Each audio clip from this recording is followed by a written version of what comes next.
Hi. Hi, how are you? Let's see if my camera works. Yes, it Yeah, works. there you are. Okay, Hi. let's turn it up. I'm using my work laptop. So I have to Okay. make sure it worked. All right. Well, the audio quality sounds great, which is the thing I was most concerned about. Well, not concerned, but it's different every single time technically, like, and with remote interviews, I can't really tell where you're sitting. You could be sitting in an all wooden room for all I know, and that's a well, not living nightmare, but it would be a thing to work around. Yeah. Yes. So how are you? I'm doing great. It's homecoming week and it's the week of fall break. Our fall break is this week. Okay. So I'm really excited for that. Okay, I'm chill. doing great. How about yourself? I'm hanging in there one day, one sleep deprived day at a time. But we're getting through it bit by bit, inch by inch. Yeah. I've heard of like homecoming week. It's different everywhere though. Mhm. What does that entail for Jackson State though? Homecoming week literally is a full 7 days. Okay. So our homecoming game is this upcoming Saturday. So homecoming started yesterday for us. Okay. So they throw parties every day of the week. Good Lord. Exactly. Yeah. I think I only start going to parties Thursday. Like, Thursday. yeah. But so yeah, it's an event. The school hosts an event every day during the week. There's music playing every day throughout this entire week. Outside on campus, there's music playing every day. Wow. So it's a lot. I'm really excited. This is my first homecoming as alumni. Okay. So ready to see what the other alumni see. Oh, are you kind of like elevated status now that you're an alumni, or it's just sort A of little like, bit, just a tiny bit. okay, all right. It's like, okay, so now you're alum. So this actually is homecoming. Like this is you coming back to your home college. Like this is really homecoming for you. Most times for us, like when in undergrad, it's like, okay, it's homecoming week. That means I still gotta go to class. Yeah. Okay. But class might be canceled, so that might work out for us. Okay, all And then I right. gotta plan all my outfits throughout the day. But as alumni, it's like, okay, so you get off of work at 6 o'clock. So you probably won't do too much until school Right. is over. And then once school is over, you can go outside. Yeah. So it's more Okay. structured now. All right, fair enough. And it's like people turn out with like the outfits, like you're not wearing like don't you dare put on the same pants You you had on cannot come Tuesday. outside with a t-shirt and leggings on. Everybody will look at you and be like, oh my goodness. Did she not know it was homecoming week? Is she okay? Yes, if you come with just t-shirts and leggings on, they would probably look at you kind of crazy. This is like people spend their entire like refund checks and stuff on Right, outfits for this week. right. Okay. People Wow. save money for this week. Wow. Which is Yeah. like good on those folks. It's like priorities, you know what I mean? It's like it's a big week. It's like give yourself a little bit of like permission to like go out and like, I have Do a whatever. yeah, no, I feel you. I have a hard living in New York, I have a hard time justifying like spending money on clothes, but then I just look like a tax accountant everywhere I go because that's just kind of like my run-of-the-mill style, right? And I'm like, this is how I look nice, but like what these New York women are wearing, and I'm like, I need to re-up. I need to re-up my closet bad. Yeah. And then that's how it is like for homecoming. It's like, okay, normally my favorite to go to is Tyson t-shirt. Hmm. Everybody knows me, knows this is gonna come out. Tyson t-shirts and Crocs, because Crocs are my favorite shoes. I'm gonna have on Crocs. And so this week I have heels, dresses, skirts, shirts. My God. Oh my God. It sounds like my bat mitzvah weekend wardrobe. It is a complete difference. It's like, okay, so you have 3 pairs of heels, you got orange, you have 2 pairs of silver, you got Wow. blue. Okay, so yes, homecoming is definitely a lot. It's a lot. Wow. It's like college plus fashion week plus partying Greek Yes. plus like And you Greek must life. be Yeah. dressed for the parties. Even like for some parties, they have like a dress code. Like you cannot wear slides, you cannot wear Oh, you know, yeah. casual clothes. Like you must be dressed up. So I had to literally go buy a formal dress for a party on Saturday. That's kind of nice though, that like the expectations are given. So Yes. not like And what everybody should knows I the wear? expectation.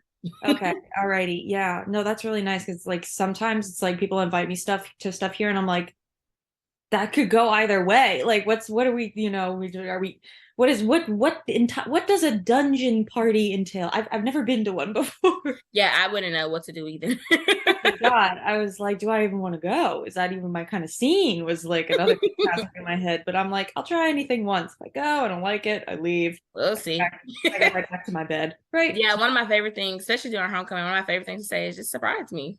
Yeah. Surprise me. I don't know. Just surprise me. We'll see. I'll just go up the flow. Yeah.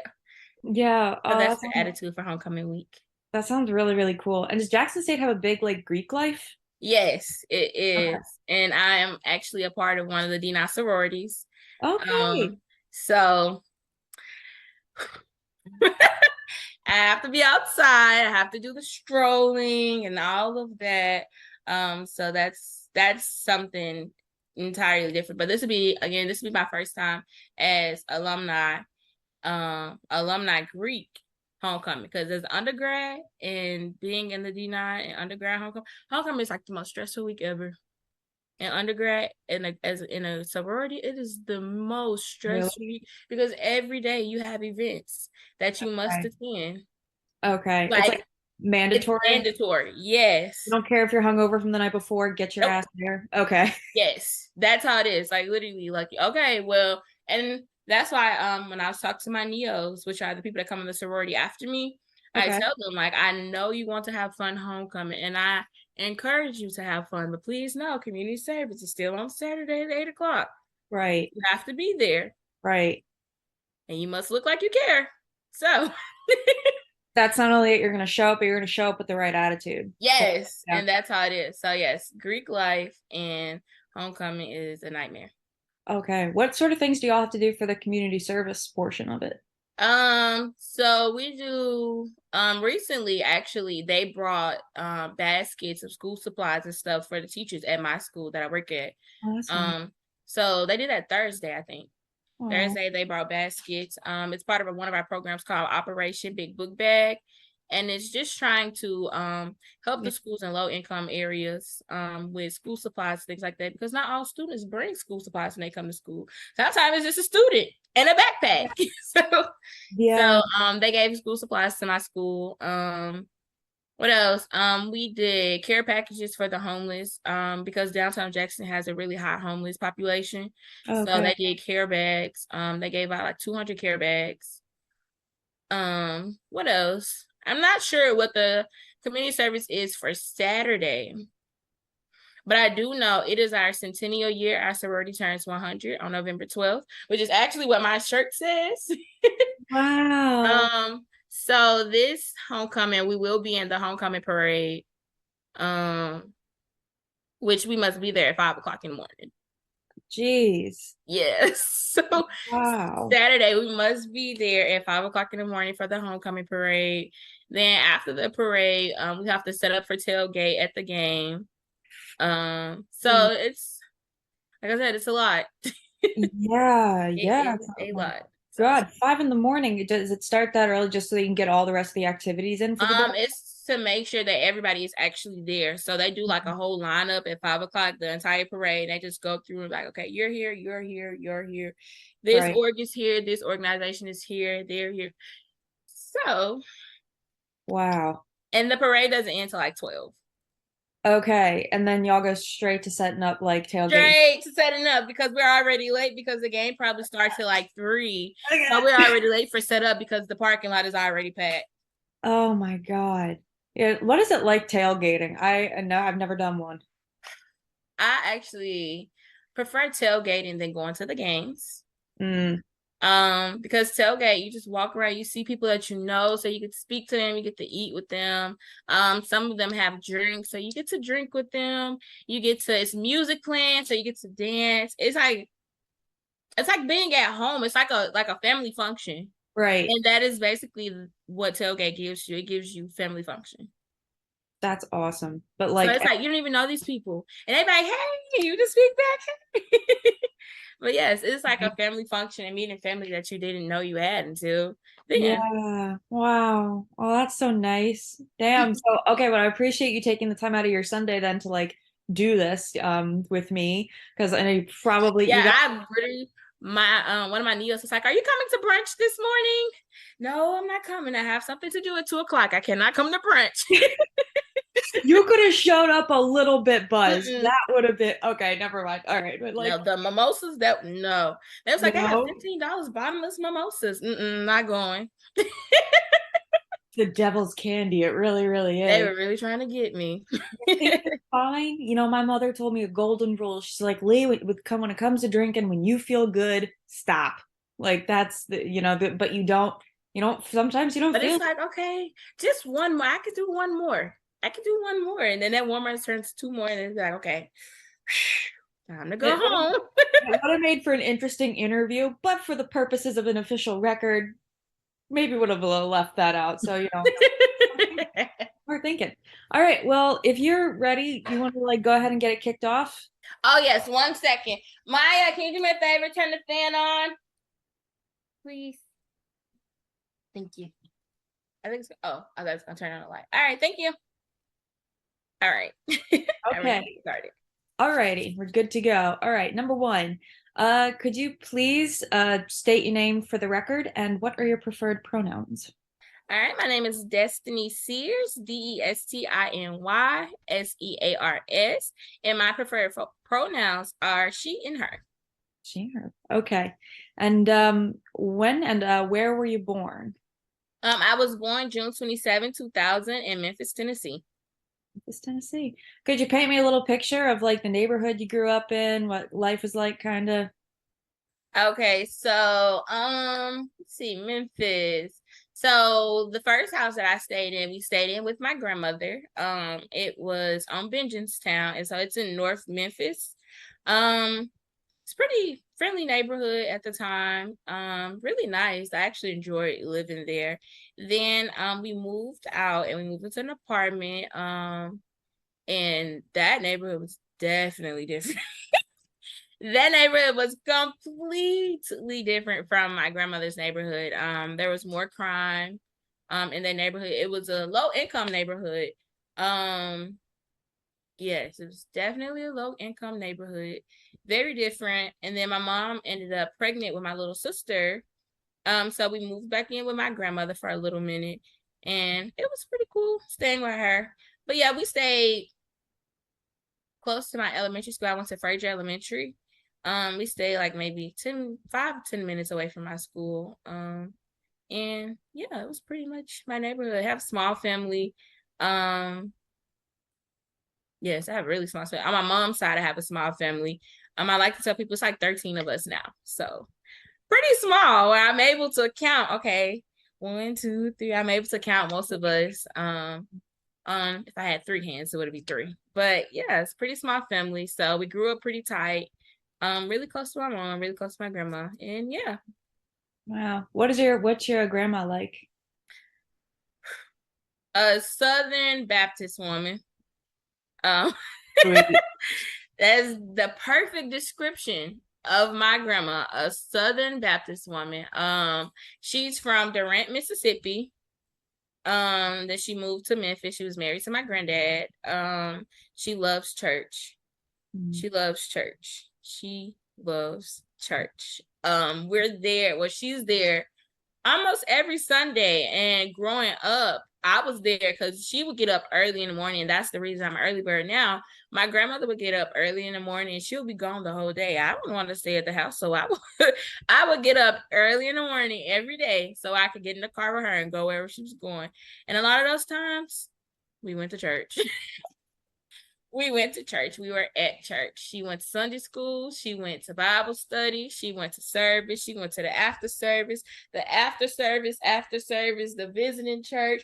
We went everywhere. She loves church, and that's where we was. So, perfect description for my grandmother is Southern Baptist woman. Wow. And that was how she was kind of just raised, like the church is Yes. from the ground up. Okay. Yeah, she grew up in the church. A lot of her family members were pastors and preachers as well. So she grew up in the church. And so she made sure that we grew up in church. And, as we get older, we kind of strayed away some. But Willie Mae was at church every Sunday. Willie Mae, yeah, that's her name. All right. Willie Mae was at church almost every Sunday. 7 o'clock came, she was up and out the door on Wow. her way to church. But yeah, that's pretty much my grandmother. Wow. And what about your mom? What's she like? um, we're the same person. Mm. Me and my mom are exactly the same person. To some point, sometimes it's scary. Like we're the same person, and she's literally like my best friend. I tell her all the time, "You're not even my best friend." That's why I call you every day when I got for it. Like I talk to my mom. I talk to her, and she's 3 hours away in Memphis. I'm in Jackson, Mhm. and she's in Right. Memphis, and we talk through every day. You would thought we was around each other every day, as Mm. it's like I never left. So yeah, we Wow. talk every day on the phone. I call her, she calls me. We're always on the phone. We talk. But yeah, my mom is basically she's me. Mm. I don't even know how to describe it. She's just me. We look alike. Some of my friends say we sound alike, and so if I'm talking or she's talking, they be like, "Wait, which one said what?" Destiny said.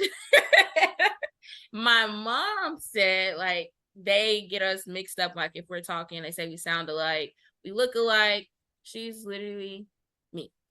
Mm. So Wow. I'm her, as she would say, because Wow. she came first. So And the blueprint, the original. Okay, credit where credit is due. yeah, that's what she Grandma. loves to say. That she's like, I came first, so really you copied me. And I'm like, no, you copied me, but that's okay. But yeah, we Wow. joke alike. We have the same humor. We're the same person. Mm. It's crazy, but we really are. Wow. Are you like close out of all your like how many siblings do you have, first of all? I have 6 sisters. Well, actually 7 now because my mom is about to have a baby. Oh, Mazel Tov. So I will have 7 sisters and 1 brother. My mom has 4 kids now. My mom will have 4 kids in April. And then my dad have the rest. I'm not sure how many he has. Okay. I think 6. I think 6. Me, Michaela, Leah, Harmony, Cadence, Devin. Yeah, my dad had 6, and my mom has 3. So, well, Wow. 4. Sorry. Okay, okay. I was like keeping them all in line there. Wow. So, Right. And I'm the second oldest on both sides. okay, second So old. I am the second oldest. Both of the oldest on both sides. Both of them are 24. Okay. And then there's me, who's 22. So, All right, very cool. Very cool. Wait, what's your dad like? um, my dad. Ugh, how do I describe him? Hmm. And I know a lot of people probably wouldn't get this, so I have to explain it. But he is a typical Memphis guy. Like he talks like he's from Memphis. He has the Memphis accents. All of the jokes that he make, they are Memphis jokes. I have no idea how to describe. He is literally the typical Memphis guy. Like Okay. that's the only way I know how to explain it. But he's really fun. He's funny. He's really straight to the point. Okay. I wouldn't say he's blunt, but he's definitely straight to the point. He's like, okay, this is what it is. This is what it's not. Here we are. Yeah. Um, yeah. What else about my dad? He's funny. It's pretty cool. Yeah. Yeah. I can definitely see why my mom fell for him. I can say that. I can definitely see that. But yeah. Why do you say that? What do you mean? Because he's funny. He knows how to keep your attention. He knows how to keep you laughing and things of that such. Like, okay, I understand. I understand it. Okay, it makes sense. But yeah. Yeah. Um, yeah. Okay, interesting, interesting. And like the dynamic, like, kind of as we get older, like figuring out who our parents were before they had us, you know? Yeah. It's like Wait, what's that face? Have you discovered some things recently that you're like, Mom? trying to think. No, I think it was with my grandmother when I was discovering things. And I was like, Miss Southern Baptist woman, you said you did what? Repeat it because I didn't hear you correctly the first time. My ears, I had to clean them. Can you say that again? So yeah, there be times where I'd be like, hold on, I heard that. Like for example, she has this guy friend who recently just passed, God rest his soul. Mm. But she was telling me how she met him and when she met him and everything. And so she had gave him a fake name. But at the time, if I'm not mistaken, she was still with my grandfather. Oh, Willie Mac. And the fake name she gave him is his sister's name, is my grandfather's sister's name. I said, hold on. 1 + 1 gave me 16, and I carried the one. This doesn't make sense. And I was like, I'm watching you. I'm watching. She was like, no, that was the old me. The old right. Okay. But yeah. Eyebrow. Yeah. Okay. True. So she has a close affinity or like, a closeness with religion, spirituality. You said you kind of have moved away from it in the last couple of years. Not, entirely, but just, Yeah. things happen. What's your relationship to spirituality or religion like now? So I am Christian. But I would say I don't go to church as often. I honestly cannot remember my last time going to church, if I'm not mistaken. Especially with me being here in Jackson, I haven't taken the time, which I should have, but I haven't taken the time to actually visit any churches to see which ones I would like. I went to the church when I was in Memphis. I went to the church called Bellevue Baptist Church. It is literally one of the biggest churches in Memphis. It's very hard to miss. Very, very hard to miss. When you are driving on the interstate, you see 3 big crosses in front of the church. Very hard to miss. And it's a really large church, but they split it up to the point where you still get that one-on-one time, or like, those small groups where you actually do get to ask those questions that you've been wondering and things of that such. So I really loved going to that church when I was in Memphis. I adored that church, actually. I'm gonna take a visit when I go down there for Thanksgiving. But now that I've been here in Jackson, I have not visited any churches. But I still pray, still listen to gospel music or Christian music. Still I talk to the Lord a lot. Especially after graduating college, it has become a really big thing. Like I think the summer after graduation, my relationship with God grew really, really close. Like it grew majorly because that was a very trying time after graduation. I don't think nobody prepares you for that summer or that semester after graduation. And it's probably like one of the hardest things in the world. Figuring out, where do I go from here? What do? I will love a job in my field, but then I have to figure out where am I going to stay? How am I going to afford the rent if I haven't gotten a job yet? Well, I have to get another job. So during those times, I would say my relationship with God grew tremendously. Even now, being a teacher, every day when I get up and I'm doing my morning routine, I have to stop, like, okay, let me pray really quickly. Pray that I come in with a great attitude, my students come in with a great attitude, and we have a great day, because working with children, you have to believe in something to figure it out. You have to believe in something so that it works for you. That is something you're going to need if you're going to work with children. So, yeah, I would say my relationship has tremendously grew since I've graduated school. But there were moments where I questioned my religion, especially with me being bisexual and having a girlfriend. I'm like, okay, so in the book, but I don't know.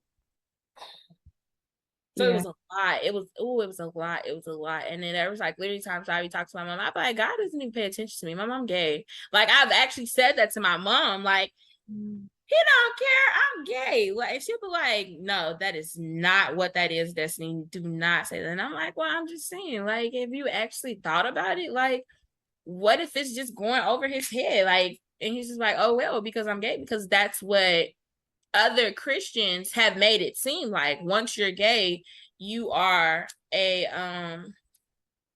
what do they call it? An abomination. Yeah. I've literally been told that it was an abomination by my grandmother, actually. We had a talk in the car. I had another family member to come out. Well, he didn't even actually come out as gay. It just got out there that he was.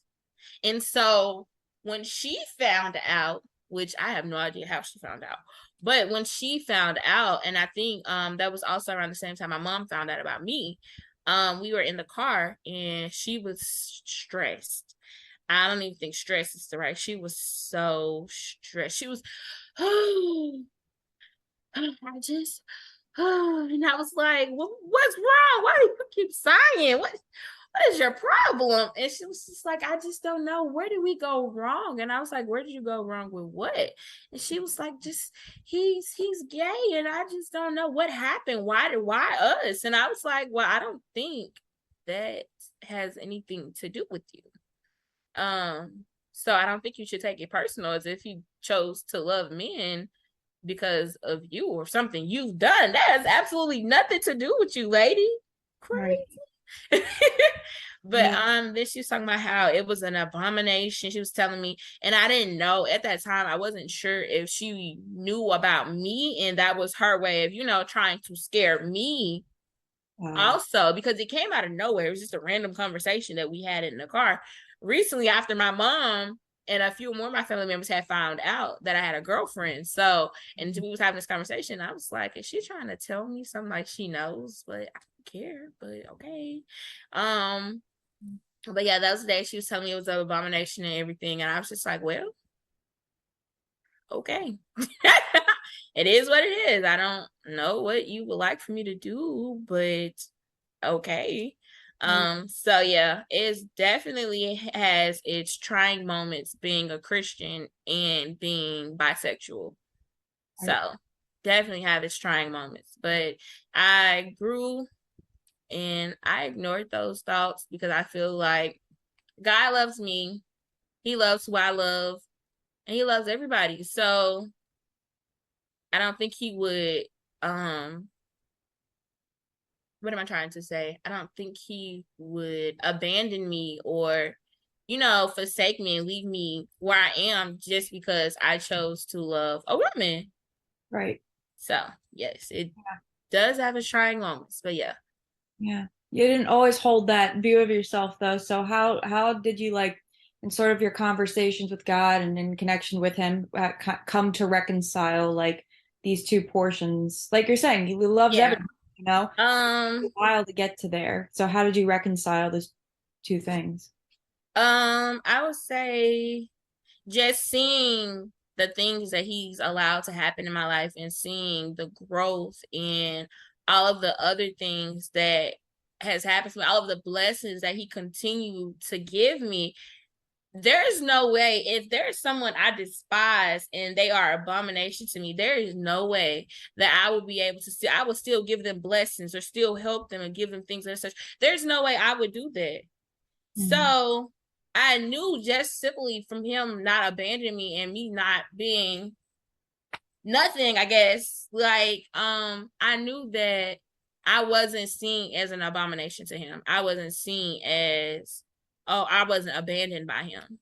Right. And that he still loved me. So it was me recognizing that I was still loved and I was still valued and I was still being blessed and there were still good things happening to me, because at one point I was like, yeah, my life is about to go straight to hell. Oh, yeah. Like I felt that way. I was like, I'm going straight to hell. So it doesn't matter what I do because I'm going there anyways. But then I'm like, no. But it just takes, and I don't know. I don't know if it's him talking to me or if it's just my thoughts or what. But it just literally takes that moment to just sit down and just talk to the ear. And then you just get your answer. And it sounds crazy. It sounds crazy, but it's just sitting there and putting your thoughts out there. And then you just have that moment where you're like, no, I sound crazy. No. Yeah. No, he didn't leave me, because if he left me, I wouldn't have this. I wouldn't have that. I wouldn't be here. I still wouldn't be breathing if he really left me and abandoned me. So it was one of those moments I had to think of it to myself. So yeah. That's good though. Like I'm also like a woman of faith and just like you take the bad with the good. Yeah. Not, you know, you're putting through certain things, but that's life, you know? And then I would say once I graduated, I told you that summer was really hard. That summer after graduation was really hard, trying to figure out where am I going to stay, how am I going to pay rent, and things of that such. And then just seeing him make a way, it was just like, wow, wow, okay. I've actually won a $10,000 scholarship with Travis Scott and the Cactus Jack Foundation. Shut up. Yes, like I had a $10,000 scholarship. I didn't know where I was going to stay in the summertime. I ended up with a job that required me to stay on Tougaloo's campus for the whole month of June. Okay. Like, and I'm staying here for free, and I'm still getting paid to tutor and do things like that. I'm able to work within my field technically because I'm working with children. I was tutoring chemistry. So I was still able to work into my field, get more experience, get paid, and have somewhere to stay. Right. And I was being fed lunch, breakfast, and dinner. Yes. So I'm like, there's no way God just left me and I'm getting all these blessings like that. There's no way. It's not possible. Right. So Right. yeah. No, gratitude. Yeah, doing a good job, being grateful and being like, this is okay, this area is lacking, but look at what else is being done. Yes. Yeah. Yes. So it definitely was one of those moments where it's like, yeah, you're not here by yourself. You got this. You got this. See, he's here. You got this. Keep doing what you're doing. So yeah.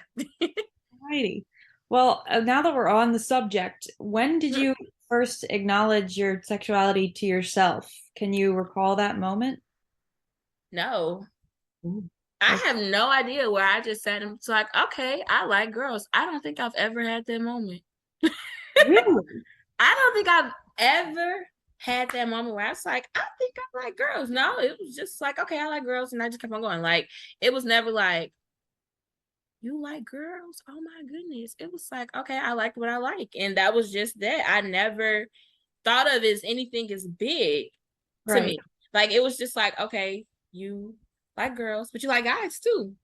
All right, you like both of them. And that was it. So I would say the moment that I did realize, where I was like, okay, I like girls and guys. I was in high school. I was in high school, my freshman year of high school, actually. And I was questioned one day. I was questioned. I had this girl, her name was Vanche, and we was always together. We was two peas in a pod. We went everywhere together. We did everything. The only time we wasn't together was when we was in class because we didn't have the same schedule. Mm. And so one day I was at lunch and this guy came to me and was like, "Are you and Vanche dating?" And I was just like, why? Why? Like, I didn't say no. I didn't say yes. It was just like, why? Like, why are you questioning me? And so at that moment, it was like, you like what you like, but you don't have to explain yourself to anybody. Yeah. And so that was just that. And that was it. And I was like, okay, well. And that was just the only moment I've had where I just took and realized, like, okay, you like girls, but you like what you like. So you don't have to explain yourself to anybody. So, oh well. So yeah, that's what it was for me. It was never like a sit down and be like, I think you're gay. No, it was like, okay, you like what you like. Yeah. And I just shrugged my shoulders and just kept going. Was that probably wasn't the last time you had to like somebody confronting you with the like, so what's going on with you? And you like, none of your business sort of deal. Yes, but I would say that was the first and last time in high school where I was questioned like that. When I got to college, I was asked a lot. And I'm like, are the girls talking about me? Is that what it is? Am I the topic of y'all conversation? I know I'm cute and all, but am I the topic of y'all conversation? And that's why everybody keep asking me this question. It came to me so often. And then freshman moving day, I walked in my room. My roommate was already moved in. My roommate was so small. I thought she was my roommate's little sister. I didn't know she was my actual roommate. And I tell her this all the time. Like, I'm like, when I first seen you, I thought you was the little sister. I didn't think you were the big sister because you're so small. So, but when I walked in, there was a rainbow flag on the wall. I'm talking about the minute you walk through the door, that's the first thing you look at.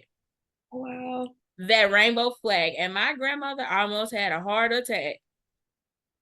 No, Willie Mae. Willie Mae was losing it. Oh my goodness, Willie Mae was losing it. She was like, well, you need to be careful because I said I need to be careful because of what? I'm just saying. You're just saying what? Because tell me, what are you saying? Girls be trying girls too. Okay. I was like, all right. And that is a problem because and so at that moment, I don't think they picked up on it, but it was like, okay, because I didn't like it. Like, she's a person too, and if she want to hang her flag up, then let her hang her flag up. Why do you feel like because she has a flag, she's going to try me? Okay. Why do you think she's going to try me? And she never did. That was my best friend. My freshman year of college, we was together, two peas in a pot. We was going everywhere together. But that was my roommate. Even to the day, we still talk to this day. We have a whole group chat. We just texting and talking it. She actually texted me today. It's like, I seen you. I think I seen you in the mall today.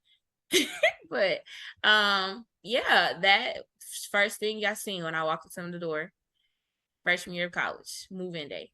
The very first thing I seen was the flag on the wall. And I didn't think much about it. And then that entire year I was asked so often, do you like girls? Do you like girls? Do you like girls? Do you like girls? And if you like girls, and I'd be like, well, what told you I didn't like girls? Ooh, so you do. Wait, was this question coming from more like Everyone. everyone? It was coming from my suite mates, because it was 4 of us to 1 bathroom. So it was 2 rooms. Yes. So it was me and my roommate. We had 1 room. And then there's a door. It connects us to the bathroom. And then there's another door across from that door, and that's our suite mates' room. And so my suite mates had already known each other. Aubrey and Bree were best friends before they came to college. Okay. And so they were both from Chicago. And then we had another suite mate. Her name was Vash. And so all of us would just chit chat and talk and everything. And so the question came again, like, do you like girls? And I was like, yes, I like girls and boys. Well, how'd you know? How'd you know? And they'd be like, I don't know. It's just you never answered the question. So it made me, and I'd be like, oh, well, yeah, I don't feel the reason to have to explain myself to anyone. So that's why I never answered the questions. But yes, I am bisexual. And so once they knew, it was everywhere. Everybody knew. News travels fast, Jack. Yeah, very fast. Especially the girls. The girls that, oh, Destiny like girls. Oh, Destiny. Oh, da da da da da. Yeah, leave me alone. Leave me alone. I am talking to someone right now. Please leave me alone. I didn't really date a girl for real, like a serious relationship until my sophomore year Okay. of college. And we're still together now. Okay. Very cute. How did y'all meet? So I was walking. So we have this thing called the Plaza. The Plaza cuts through the entire campus. And I was on my way to my friend's room. It was her birthday, and we was getting ready to go to her birthday dinner. So I was walking down the Plaza, going to her room, and I heard my name being called on the side. So it's calling me. So I look, and I see my roommate, I see one of her friends. So she calls me up. She's like, Destiny, come here. I'm like, okay. So I walk over there. She's like, hey, you look so cute. I'm like, thank you. And so my now girlfriend, her name is Maya. Maya was standing there. And so she spoke to, and I'm like, hey, or whatever. So my roommate's friend, her name is Dashay. So we just call Shay. So Shay's like, I got a question. I'm like, what? She's like, do you play with girls? What a way to phrase it. And so it took me a moment because it took me back because of the way she phrased it. Right. And then I was like, well, yeah, sometimes. Why? And so Maya was like, well, if that's the case, go ahead and put your number in my phone. Wow. Okay, because you're cute, so I'm gonna do it. But this was awkward. Just want y'all to know. But my number's 901. And so I gave her my number, and I went about my day. She texts me. We text that night, and then I stopped responding. I just stopped. I don't know. I just stopped responding. So we didn't talk as much. And so that same weekend, maybe the next week, I see her at a party. She had walked into a party. And so I literally looked at my friend. I was like, oh, that's a girl I was talking to while I was texting. And she finna come speak to me. And I ain't even been responding back to her text messages. So let me speak first so I can be nice. And so I was like, hey. And she looked me dead in my face and said, do I know you? Oh. Oh. Well, Oh God. well. Color me intrigued here. And so I said, never mind. And I walked away and went back to where I was. And so she kept walking. She's my friend. She kept walking. And so maybe a minute or two later, my phone buzzed. And I looked at it and she was like, I didn't know that was you. Come here. No, no, I won't. I will not come back there where you are. No, because I tried to speak to you and I was trying to be nice. And you just asked me right in my face if you knew me. No, I'm not coming back there. You just played me. And I don't like that. Mm-mm. So I was like, no, I'm not coming back there. And so she was like, I didn't know that was you. And I just didn't respond. And so I continued. I was at the party with my friends or whatever. And so she ended up walking up there to where I was and spoke to me. And I just looked at her. And she was trying to tell me, like, she had came down and whispered in my ear because she's like 6 feet. I'm only 5'5". So she had whispered in my ear, was like, I didn't know that was you. Like, I didn't know that was you. And I was like, could you really just ask me if you knew me? That was so rude of you. And she was like, I really didn't know. And I'm like, yeah. So then we ended up talking while we was there, and we ended up having a great time.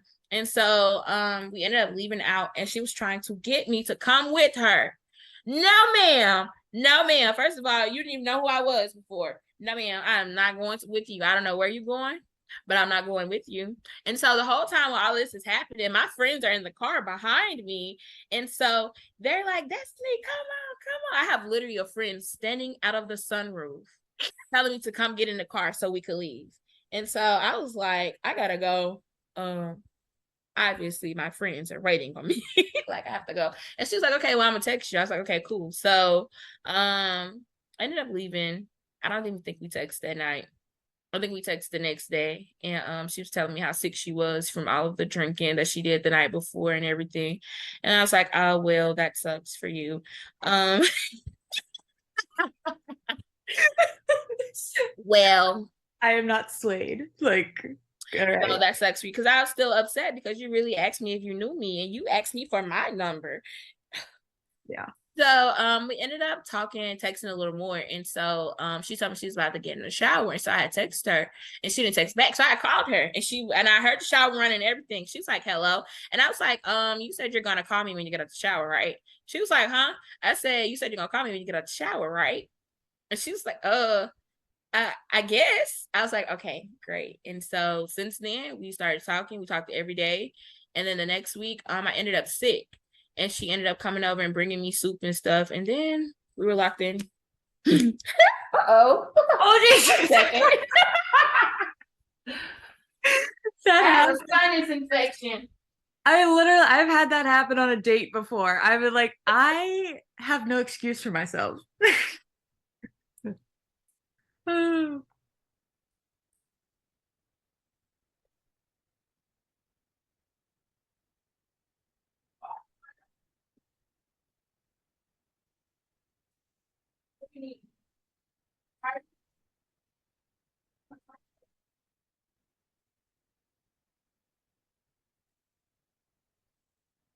That's how my nose is tired.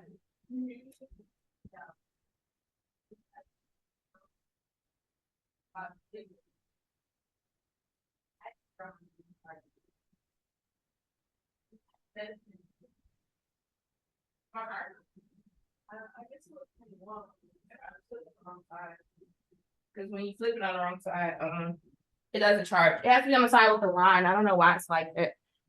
All right, there we go. There you go. Okay. I've had a sinus infection since teaching. Oh, and God. so the month of September, I've been sick since like first week of September. The sinus infection. Children Damn. have a lot of germs. Oh, yeah, you're telling me. My grandmother works in a preschool and like constantly, like they're Yeah. just wiping their snot on you. No, no care in the world. Oh, they always want to give hugs. And And you're it was like, like, you have a booger, you get tissue first and then sanitize, then you come give me a hug. But yeah, you're saying you were sick. Actually, you were on this type of sickness, you were sick, and I see? brought you stuff to make you feel better. Yeah, she brought me soup and some medicine and stuff. And so ever since then, and she ended up spending the night that night. I fell asleep while she was there. Mm. And she ended up spending the night. And then ever since then, we've been stuck together like glue. Hmm.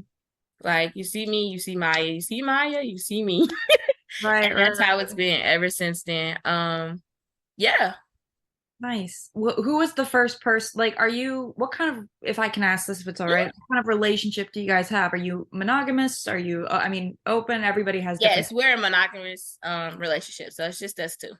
All right. And who was the first person that said, what's going on here? What are we doing?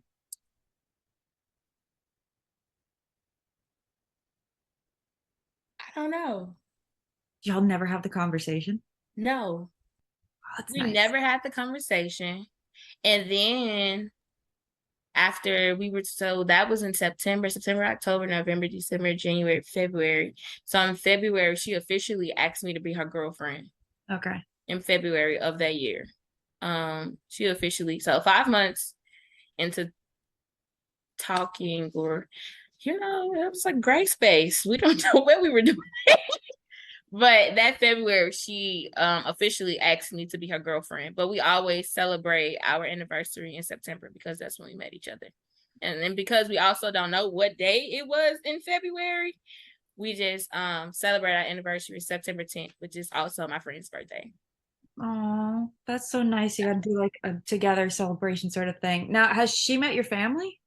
Yes, my family loves Maya. If I come home and Maya's not with me, the first thing they ask me is, where's Maya? Oh, Maya is not, like I tell my mom all the time, Maya's not your daughter. I am.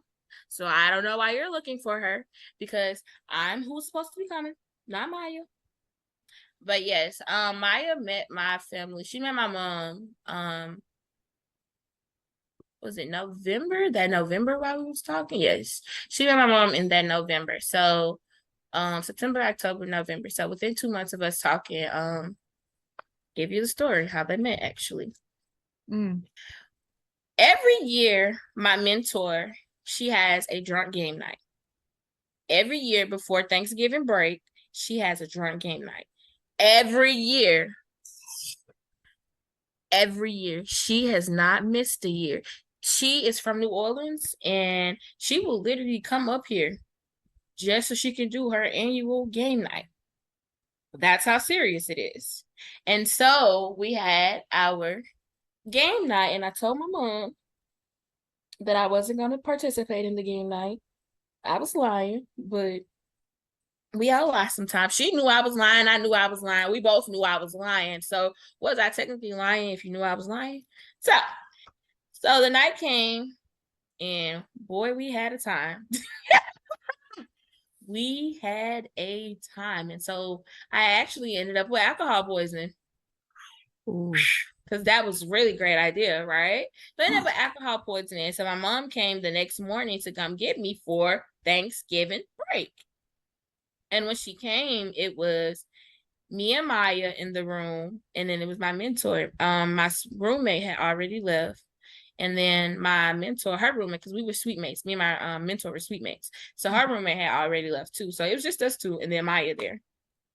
And so when we got in the car, my mom met Maya and everything, but she didn't know who she was. So we got in the car, and this is how my mom found out about Maya, everything. We got in the car, we went to the gas station. And so my aunt went to go get the gas, and my cousin was in the car as well. And my cousin was in the car, I was in the car, my mom was in the driver's seat. And so my mom's like, good question. I'm not sure. So who was the other person that was in the room? I was like, oh, that's Maya. I'm thinking absolutely nothing. But I planned on telling her on the way back home, but I was gonna wait till we got on the road because I didn't know how this was gonna go. So I was gonna wait till we got on the road to tell her. And so I was like, that's Maya. And she's like, okay, so who's Maya? And I was like, a girl. This girl, Maya. Duh. And so she's like, okay, okay. So who friend is she? She's my friend. My mom was like, okay. She's like, okay, okay. So are you telling me what you're telling me? And I was like, and so we just looked at each other for a moment. And I was like, yeah. And she was like, okay, okay. Woo, I need a cigarette. A cigarette? I smoke cigarettes. What are we talking about? It was like, girl, okay, not too much. She was like, oh, I need a cigarette. And I busted out laughing. I thought it was funny. She was like, and she just kept saying, okay, okay. She was trying to put it together, like she's putting it together. And she's like, what the world? She's like, okay, okay.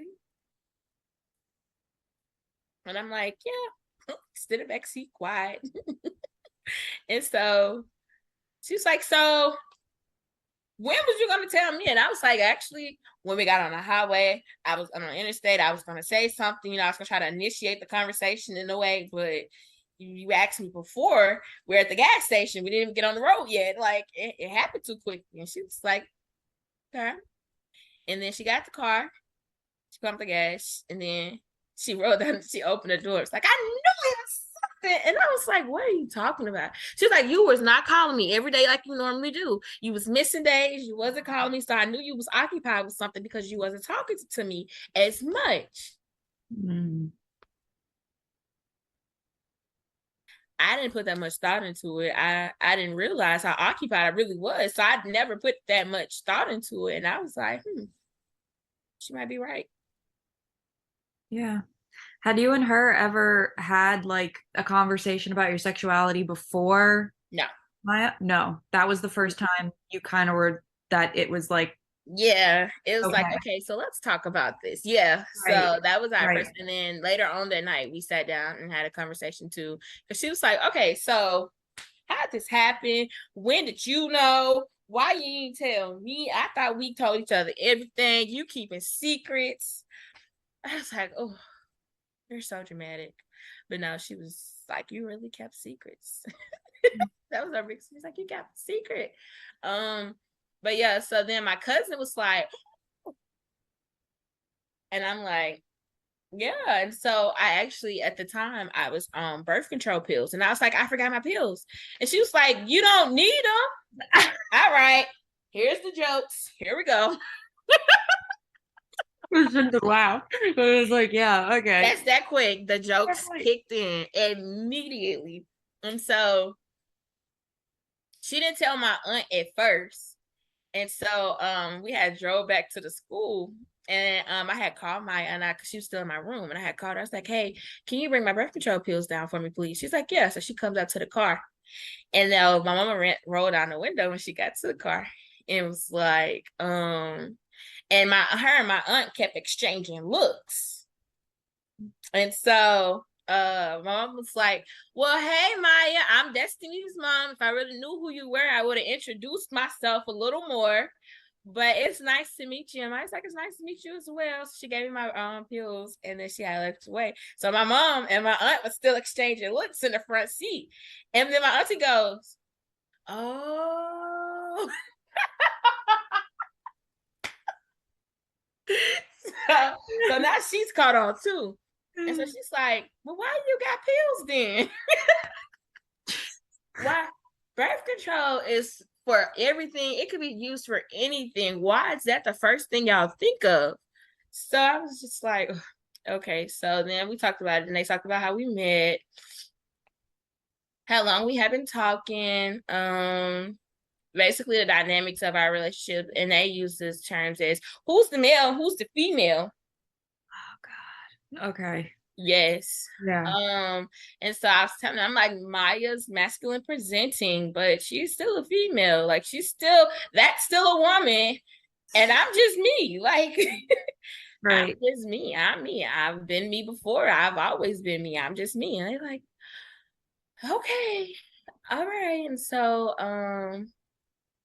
then me and my mom had got home later on that night. And so she's like, okay, so it was just us at the house. And she's like, okay, so let's talk about it. And I'm like, well, what is there to talk about? I thought we talked about everything in the car. All right. But so she was like, she's like, I still love you. And I was like, well, I wasn't expecting that to change, honestly, but I'm glad you felt the need to tell me that you still love me. And she was like, but it is something that I have to get used to. And she was letting me know that as parents, she's like, they set up this, like they have this whole setup in their mind of how their children life will go. Right. And so when their children, me, makes different decisions and it doesn't fit what they have in their mind, it takes them a while to get used to it. Yeah. And I was like, okay, that's understandable. Like I get that. But she was like, and then she was like, I don't know, I'm Christian, you know how all of that goes. And she was like, but God not gonna ask me about you when I get up there. He gonna ask me about me. So whatever you choose to do, that's you. But I still love you. And Right. I'm gonna continue to love you. Regardless of what happens, I still love you. That's Yeah. why you my dog. Right. That's why we locked in forever. But then I told you that same weekend is around that time my grandma found out. I don't know who told her. But it got to her and she was in the car saying, so why us? What we do wrong? And I'm like, what are you talking about? She's just delusional with Christ. Little Mm. Willie Mae, she just a Willie Mae. And so Yeah. and that same weekend we was going to church. And she was like, I think the pastor gonna talk about what she call it, gay. I think the pastor gonna talk about gay and that stuff. So you can go sit with the kids if you want to. Oh I wow. said, no, I'm fine where I'm at. I'm fine in there. I understand. You know, I was like, it doesn't bother me. Like, I understand. I'm cool. It's just, you sure? I'm just making sure. I was like, yeah, I'm fine. All right. Okay. Wanted me to be like, yeah, I go send the kids. No, I'm not offended because I knew how everyone felt and how Christians felt about this before it became a main part of my life. Like I knew what it came with. So Right. it doesn't offend me. It's just like, okay, grow up. That's how Yeah. I just grow up because the world is not going to always be the way that you expect it to be. So grow up and accept those that do come to you, period. Right. And so that's how it was. But yeah, that's when they found out about Maya. And so Maya started to come around a little bit more. As in like last year, she spent Thanksgiving and Christmas and New Year's with us. All in Memphis. She spent summer holidays with us. And it was when she actually came and stayed, because she actually stayed. My mom doesn't let anybody stay at our house, especially if she thinks that they like her daughters. They cannot stay at her house. But she allowed Maya to stay in the living room, but I had to sleep in the bed with my mom when Maya was there. I had to sleep in the bed with my mom, so she knew we wasn't doing anything, which we wasn't, but she made me sleep in the bed with her. Yeah. And so when we was getting ready to leave, she was like, all right, well, I'll see y'all later. Maya, you coming back for the holidays? And so it was like, okay, she was, trying her hardest to show that she accepted Maya, she accepted me, and she accepted us for what we were. So yeah. Right. But yeah, that's how my family found out. Well, my mom and yeah, my mom's side. My dad's side technically did not find out until this past year, as in graduation. What? Why? We just No, she's like, we don't that's a talk to long that side of the time. family anyway. Yeah. That's So a very long time. So my dad, my stepmom, and my stepsisters, I would say my stepsister knew. My stepsister knew. She found out, I think I posted me and Maya's pictures on Twitter one day.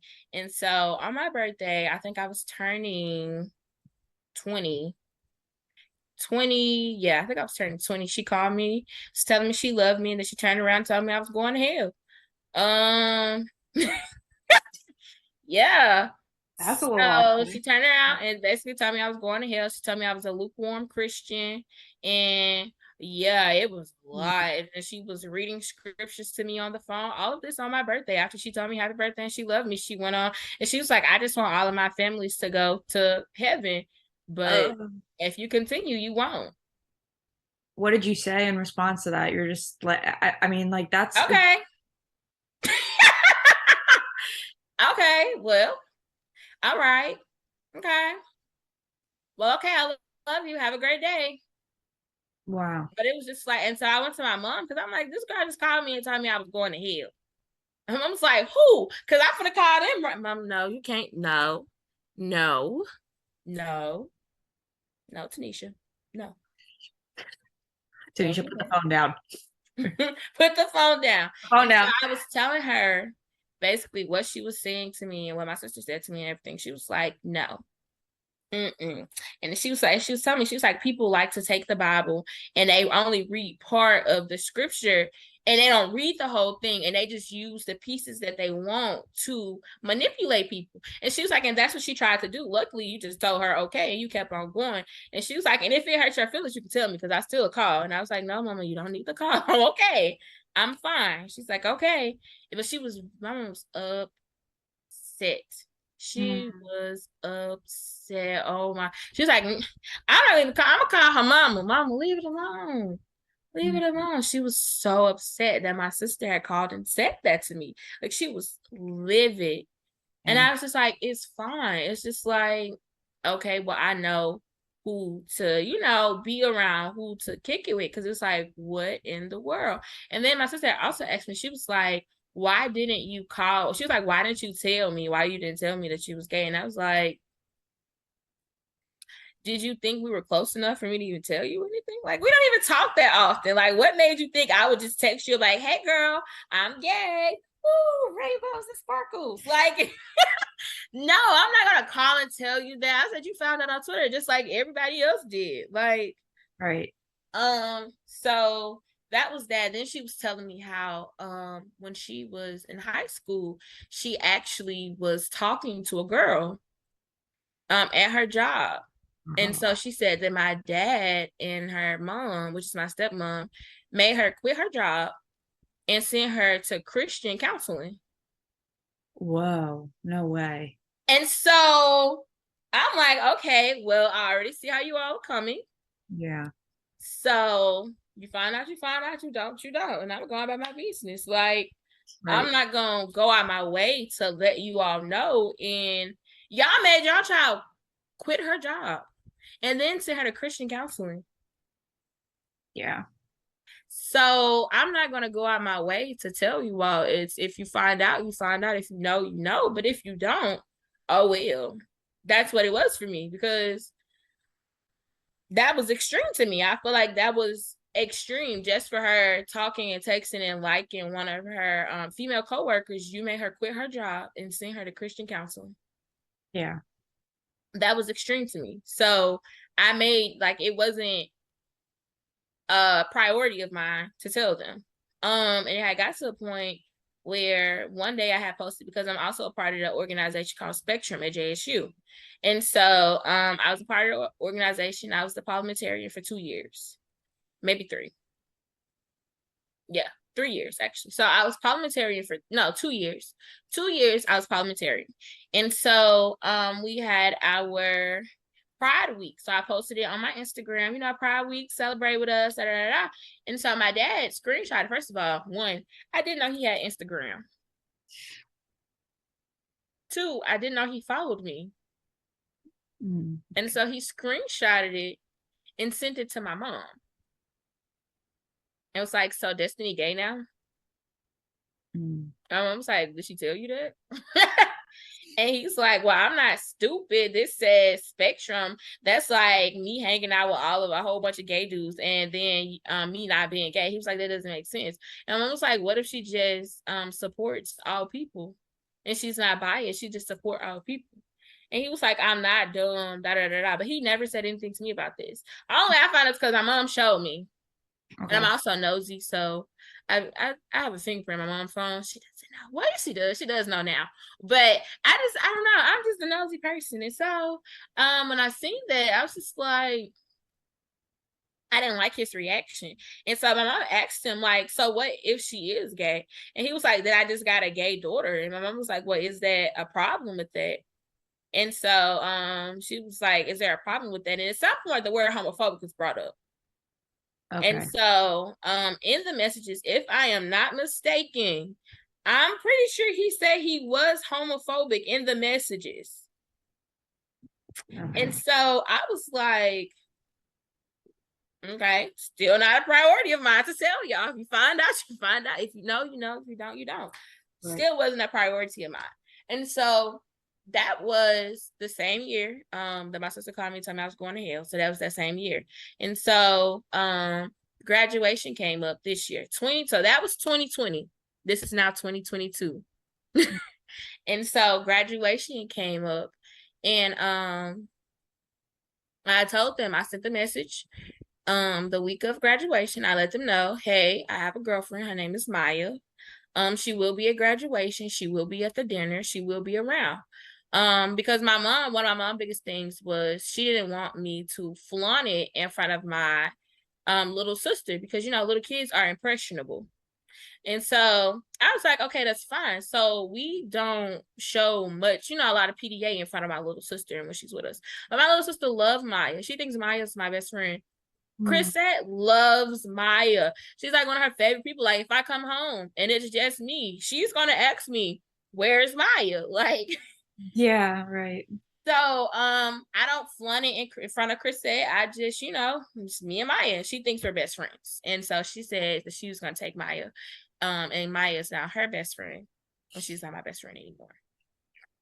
Aw. And so I let them know Maya will be there, but Chrisette also would be there. So it won't be any, you know, a lot of PDA or anything. But I just wanted to let you know who she was and why she was there. So I did not have to introduce her in front of everyone else, especially if, you know, my younger siblings are there, because I don't know, you know, how y'all will feel about me saying, oh, this is my girlfriend, from everybody, including the children, you know. Yeah. And so my dad never said anything until later. He called me. He's like, you think I'm just not, I've been new. I've been new. And I was like, I already knew that you knew. He was like, how you know that I know? And it was like, my mom told me. I wasn't supposed to have said that, but There it is. but I told him, my mama told me, like, I knew that you knew. But his wife didn't know. My stepmom didn't know. Okay. And so she was like, well, thank you for letting us know. And we definitely don't want the kids to know. And I was like, that's fine. And she was like, but if we don't need to bring them, we won't. We'll leave them at home. And I was like, no, I would love for them to come. I would love for them to be there. But if it is a problem with Maya being there, then Mm. leave them at home, because Maya is going to be there. Right. And so the kids did come. We all, you know, already said there wouldn't be, you know, much PDA or anything. So it was pretty peaceful event. But yeah, that's when my stepmom found out. And that's when I officially told my dad, but he already knew. He Right. already knew. So now with Maya, it's taken them a little minute to, you know, accept the fact. We actually talked about it recently, maybe a couple of weeks ago. um we talked about you know, me and Maya, and it was like, well, your mom and them knew for 3 years. And I was like, my dad knew too. I was like, my dad knew too. It was just you, stepmom. You were the only person that didn't know. Your children knew, because my sister called and told me I was going to hell. So she knew it was just you. Everybody kept it from you. So I was like, you know, yikes. But and so she would be like, she texts me. No, we had got off the phone or something. And she's like, tell Maya I said hey. And I was like, okay, I will. And so later on I texted her, because I had told Maya, and Maya said, you know, hey back. I was like, Maya said hey. So she Mm. hearted the message and everything. So Yeah. it's taken them a minute to, you know, accept the fact they've never actually like sat down and talked with me and Maya, or just sat down and talked to Maya or anything. My mom, them, they adore Maya. They love Maya. They're like, Maya, is Maya coming? Like, when we plan trips, we plan for Maya to come on the trips as well. Like, we already know she's coming. Like, she's a part of the family there. On my mom's side, definitely is part of the family. Right. So yeah. But yeah, it took my dad, and my dad did not find out until 2022 about Maya. Right. And me and Yeah. Maya being together. But yeah, my family on my mom's side knew all about her. Right. Well, I mean, people are not entitled to information, even about like, Yeah, and that was another thing. I always yeah, tell my mom, like, if they ask, then cool. But if you don't ask, why does it go around, hey, so I'm gay? right. Like, Yeah. no, I'm not going around just telling people that because it's not your business what I do or who I'm with. Like, that Right. doesn't matter. So, yeah. Right. What about your grandmother and Maya? How do they get along? All right. So, Okay. All right. I opened up a lot um, there. Okay. when Maya first started coming around, it was hard for Willie Mae. Willie Mae had a hard time. We actually got into it last December. Um, me and her had an argument because she kept telling me we was talking about my graduation trip. And so it was in question if my aunt was bringing her husband, but I was like, I really wanted it to be a girls' trip, and for her not to bring her husband. And so my grandma was like, well, it's not a girls' trip because Maya's coming. And so me and Maya, we've been through this. We've heard this before. So this is nothing that I haven't encountered before. And I was like, because we call my grandma Momo. So I'm like, Momo, Maya's a girl. So it is still a girl trip if she comes along with us. Well, I don't see her as a girl. Wow. Well, I am telling you right here, right now, on the record, she is a girl. So if she was to come on the trip, she would still be considered a girl's trip because Maya is a girl. She doesn't dress like a girl. I said, neither does Kiara, which is my sister. I said, Kiara doesn't dress like a girly anything either. Does that mean she's a guy too? Is she a man too because she doesn't dress like a girl? I'm asking questions because I need you to make it make sense. I need what you said to me to make sense. And so let's make it make sense. Let's do the addition, subtraction, and the whole equation. Let's do it. And so she was like, well, we don't see her as a girl. I was like, who is we? Well, I don't. Well, she is. And so she kept trying to argue with me about the fact if Maya was a girl or not. And so I'm not going to argue. I was like, she still has a period, just like the rest of us. Mm-hmm. So I don't understand. What is it that you don't understand? And I told her, I was like, if dressing like a boy is going to stop your period and you are not a girl anymore, I'm going to go ahead and buy me some jeans, some hoodies, some tennis shoes, for to cut my hair off. Because if I can skip the time of the month, I'll do whatever it takes. Fuck yeah. Oh, sorry, I can't say fuck on the official record. All right. I'll do whatever it takes. So let's figure it out. What I need to get. Help me so I can understand it. And so she was really upset. She was angry. Like she was angry. She was upset. And so I'm just like, she's really upset. So I walk out the room because I'm trying to educate you and I'm trying to help you. But you refuse to accept what I am saying. Yeah. Why would I keep going? So I walked out the room. Oh, the room kept going. And so she kept talking about it and everything. She was upset. She was like, you can't be mad because you chose that lifestyle and you expect everybody else to understand. I need to be educated. You chose that lifestyle. I didn't tell you to choose that lifestyle. And I was like, but I'm trying to educate you now and tell you now that Maya is not a boy. She is a girl, but you refuse to accept it. Mm-hmm. Well, maybe I'm just homophobic. I said, well, if that's the case, then I'll leave because I can choose what I want to be around and I don't want to be around that. She was upset. Well, I don't care if you ever talk to me again. Okay. Because again, I don't argue with people. Okay. Right. And I just told her, I said, okay. And then she was walking by me. She was like, I'm not about to let the devil get me mad. So now I'm the devil? Whew, child, I got a lot of faces. Wow. So I'm just like, wow. So I literally called my mom. I'm like, your mom said I was the devil and that I chose this lifestyle and I can't be mad at other people because they don't want to understand my lifestyle, that she needs to be educated. But when I tried to educate her, she didn't want to hear it. So I'm just like, Destiny, I love you. And I don't care what anybody else say. And I'm like, but I'm just telling you what she said. And I told her I don't want to be around it. And she told me I don't ever have to speak to her again. She was like, I'm on the way to come get you. All right. Okay. And so she came and got me. And so we talked about the situation. And so later on, we dropped my sister off at work. And so my aunt called. My mom was like, "Have you talked to mama?" She's like, "Yeah, she's really upset." And my mom's like, and I was like, "Why is she upset? She started it." She said she knows she was in the wrong. She literally called me and said, "I messed it up with Destiny." Okay. And I was like,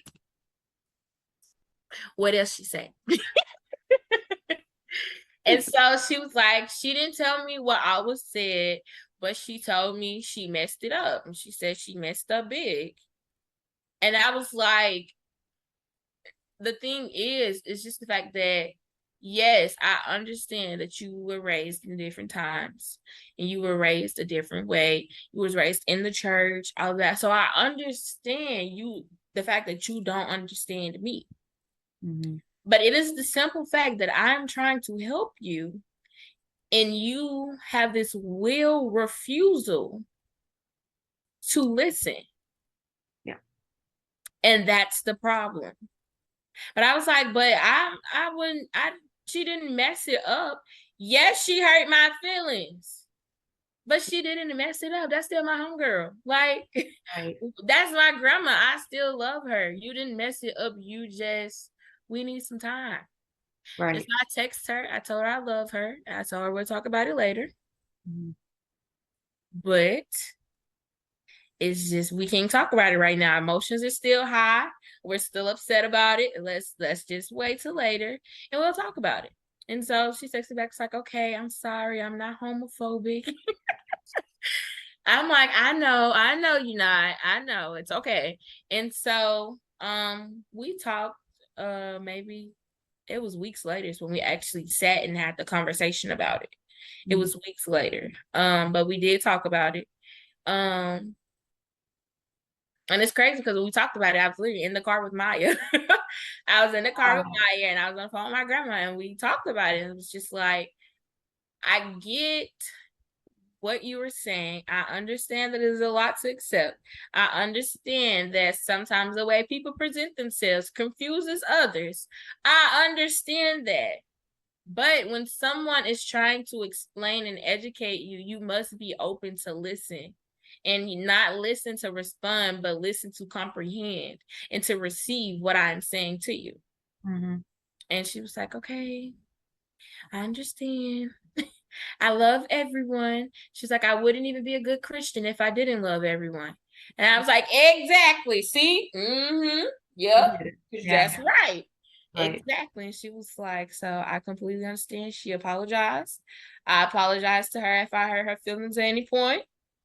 And so ever since then, when I'm on the phone, where Maya at this point, y'all just call Maya phone if y'all gonna ask about it when you call me. And she be like, I love y'all. Y'all be safe. And she says y'all now. She don't say just I love you. Cause she knows Maya's around. So she say, I love y'all. What are y'all doing today? You know, she talks to both of us. Right. And so she actually we went to Memphis a couple of weeks ago and we stayed at her house. And so the very first night, she made Maya sleep on the couch and I slept in the room. Okay. And then the next day, she was like, y'all can sleep in the room together. It's fine. And I was like, you're gonna let us sleep in the room together? Progress, Willie Mae. Yes. So we have been really moving. Again, she's getting used to Maya being around because Maya's always around. And so yeah, it took her a minute though. Yeah. It took her a minute. It took for us to have a little blow up, but we got it back. And we're where we are now. So yeah. Right. Yeah. And it's good y'all able to like have it out, you know? Yes. Like cared enough, the relationships were important enough to have the hard talks. Yeah. And so other person, my uncle, my mom's brother, I didn't know how he was going to accept it either. I don't know why. I just didn't know how he was going to accept it. And so one day we was in Memphis and so he was like, hey, I'm gonna put a deer horn on your car. So let me tell you what it is. Yes. So a deer horn Yeah. is like when you're driving on like the interstate and stuff in those dark streets, it's dark and deers normally cross the street and cross the road and stuff in the area, especially going from Memphis to Jackson. And Okay. so the horn, when you have it on your car with the way it's shaped or something, the way the wind hits it, it makes a noise that the deers can hear. Oh wow. And Okay. so it keeps them from jumping out in front of the car. And so he was like, I'm gonna put a deer horn on your car. So he put one on my car. And when we was going, I was like, I hope you know you've been initiated into the family now. Like you're initiated in, like you're one of us. Like because Oh, everybody in my family has one.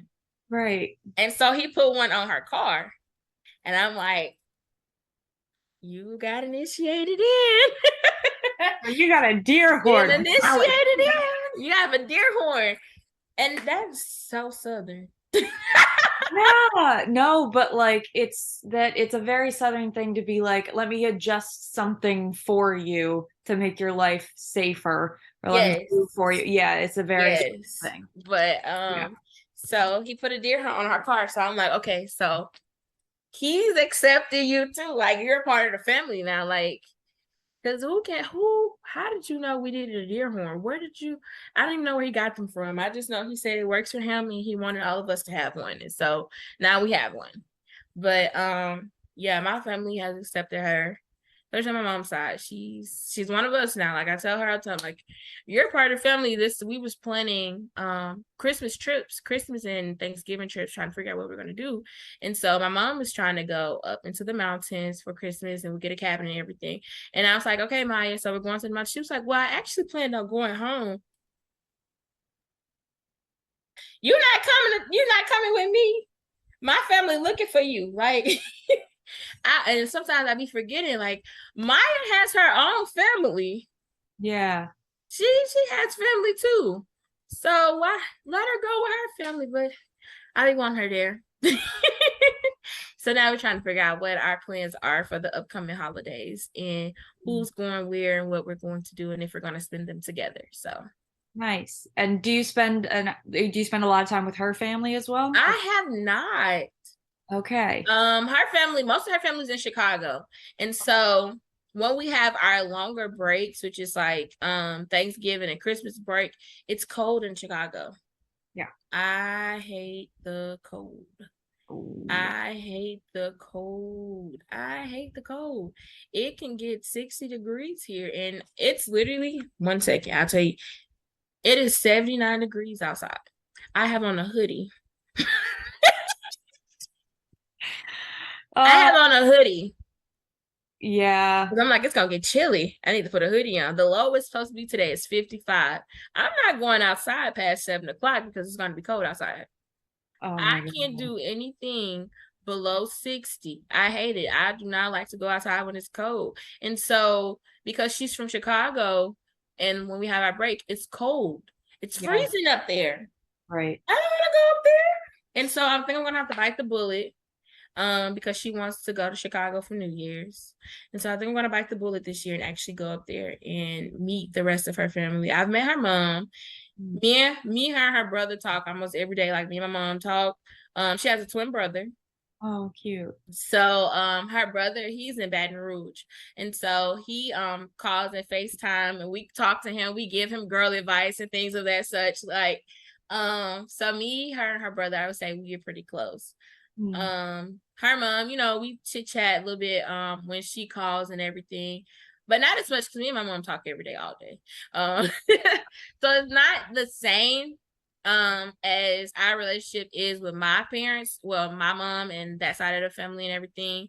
Mm. It's not as close, but I am hoping that it does get there, especially when we come up there and it's Yeah. cold in January.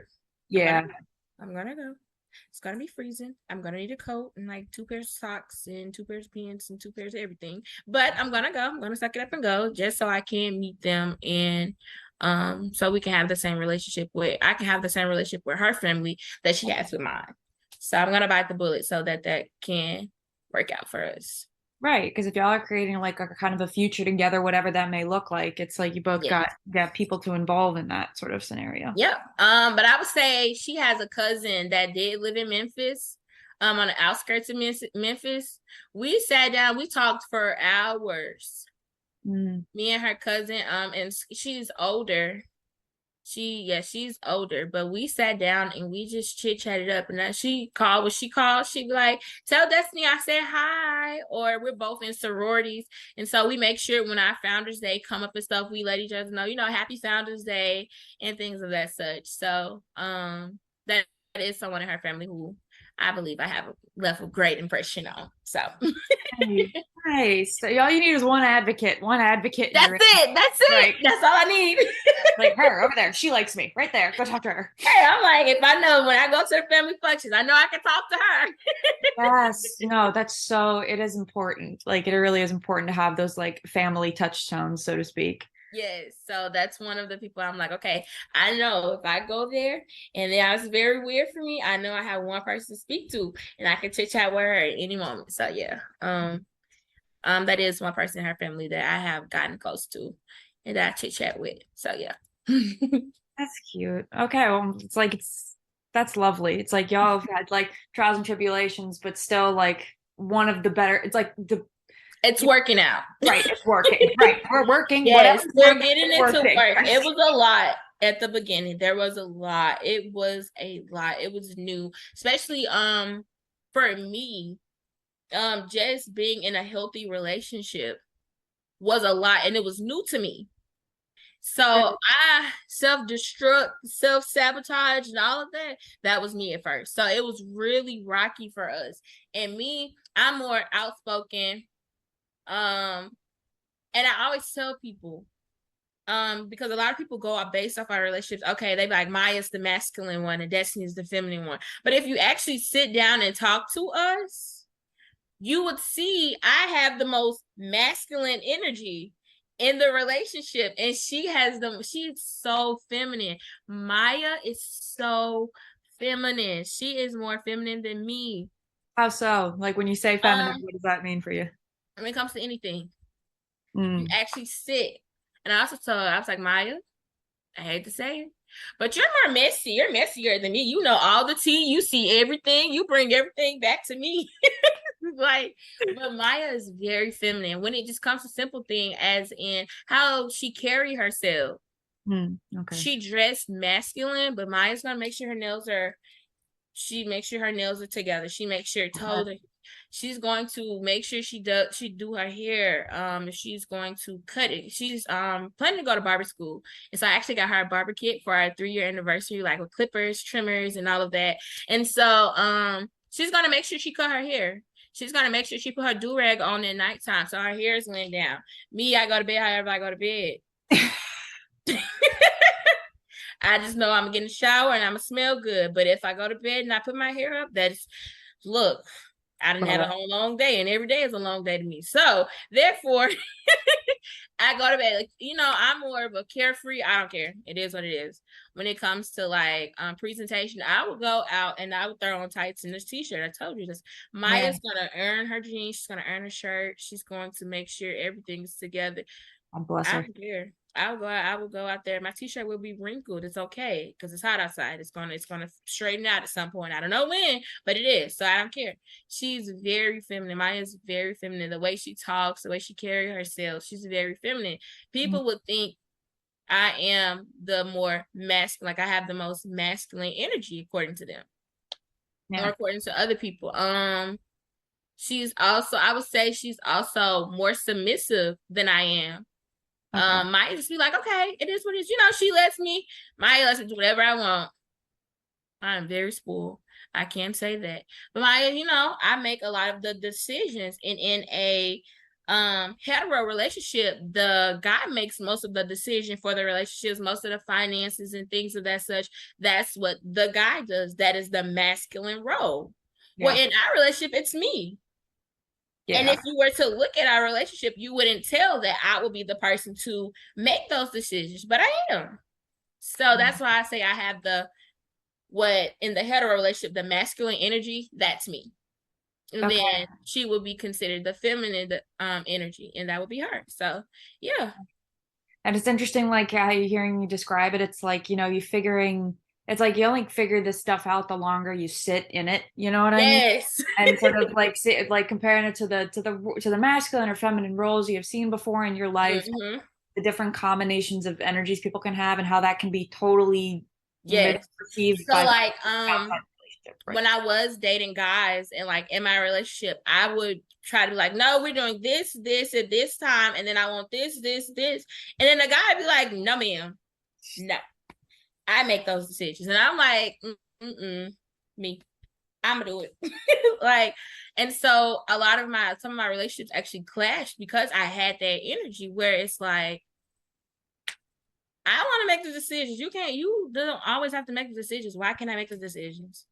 And Yeah, so I've had relationships to clash because of that. And so with Maya, it's like, okay, I'm able to make those decisions. And there are moments where she's like, no, we're going to do this. And I'm like, okay, right. I let her make the decision. So it's like, it works for us. It works for us. Right.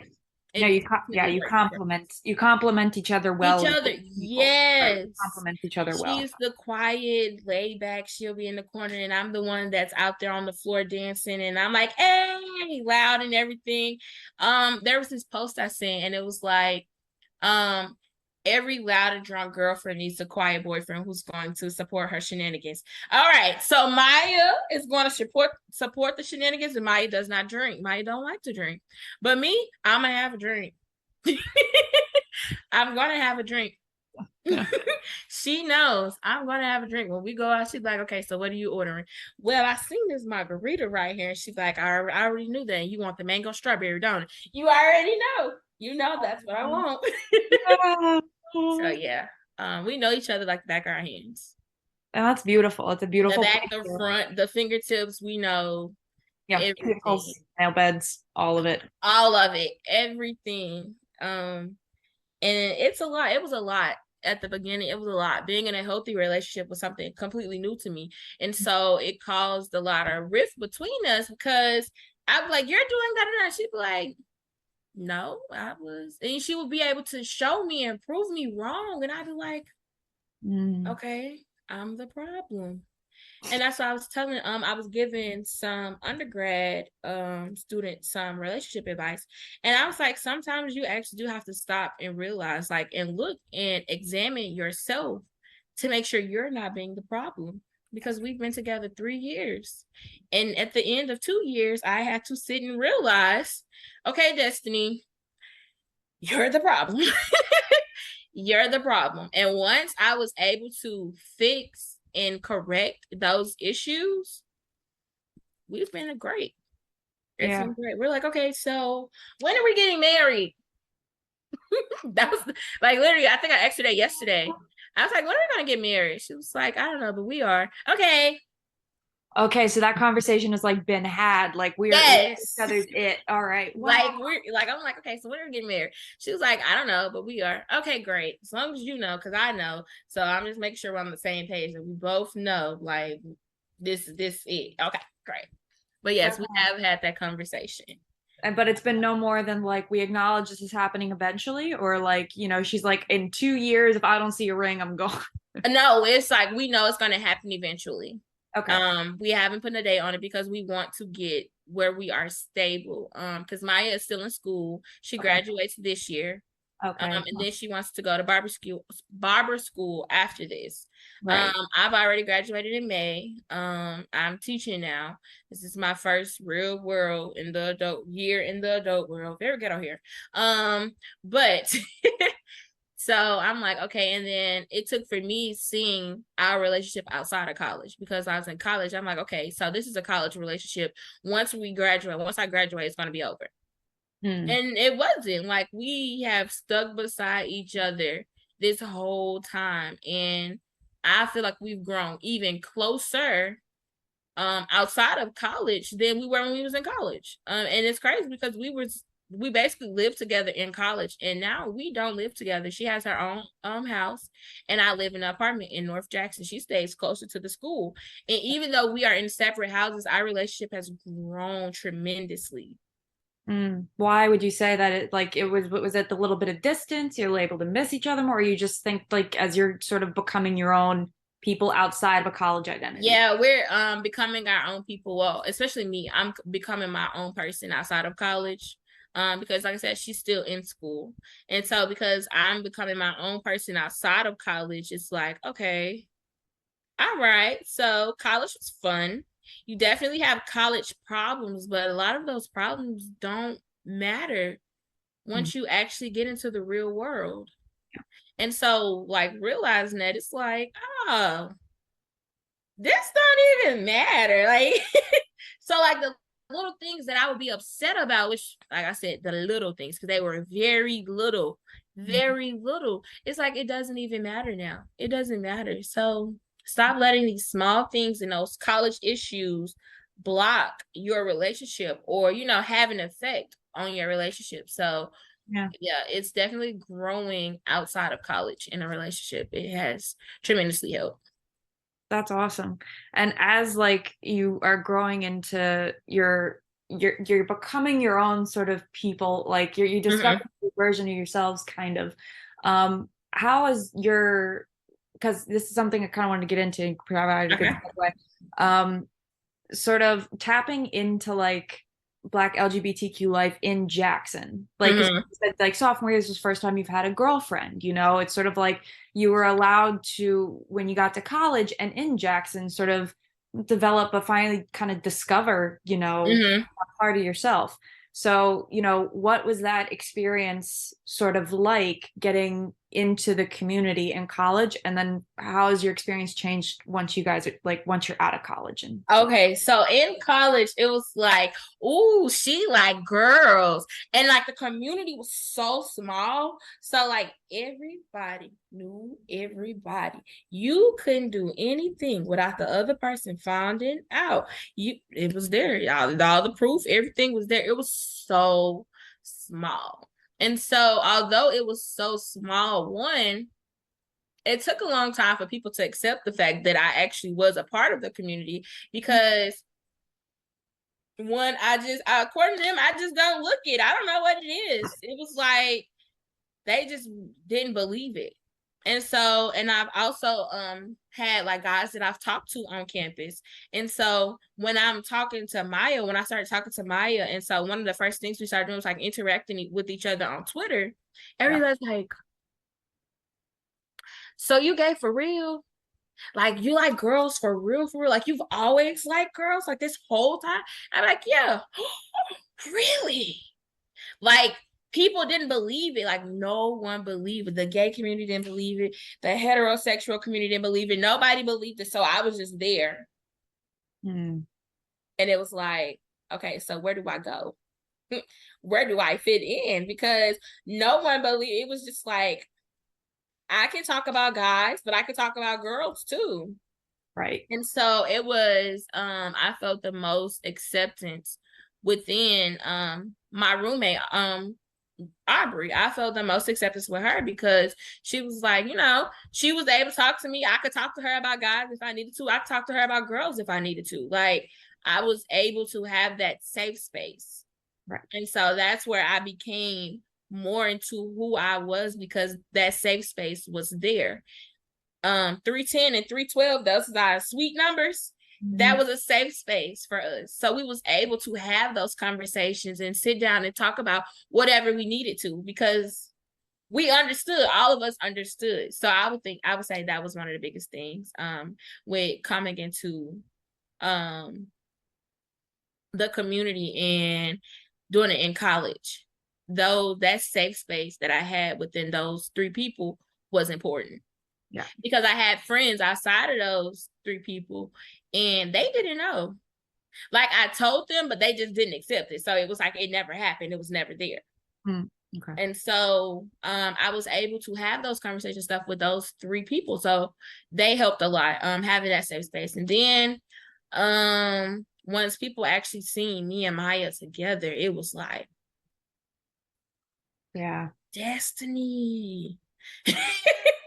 You for real? Like everybody took me for real. Then like they was like, okay. And so even so I had more people to come to me. One of my mentees that I had, she actually was an education major, so that's how she became my mentee and I became her mentor, was because we had the same major. But she even came to me and was like, I seen that you had a girlfriend. She was like, are you a lesbian or are you bisexual? How is that? And I was like, I'm bisexual. She was like, okay, so my problem is I think I am too, but I don't know how to tell my mom. So how did you do it? And Okay. so I realized I can help people. Yeah, And yeah. that's when I love helping people. Like, I'm really big at helping people. So I'm like, I can help people. Like, people literally want to know, like, how did my experience went? And like, if they need support, I can be that safe space for them. Yeah. I like it here. This is fun. This Yeah. so I'm like, okay. And so I became a safe space for other people. Mm. And so that was a really big thing for me. You know, letting people know, like, you know, we can talk about whatever you need to talk about. I'm here for that. I'm here for that. Like, if you need to talk about it, you can. And so even so, my life was still kind of the same. I was interacting with more LGBTQ people. I did notice that I was interacting with, well, they were interacting with me more because I've always spoke to everyone and everything, but they actually spoke to me now. Like, they was like, Yeah. okay, girl, you one of us. Like, I became one of them. And they finally seen that I was one of them. Okay. So that was really good. But then I would say with the heterosexual community, I don't want to say they didn't like me or anything, but I would say it was like, oh, we can't talk about that with you because you like girls.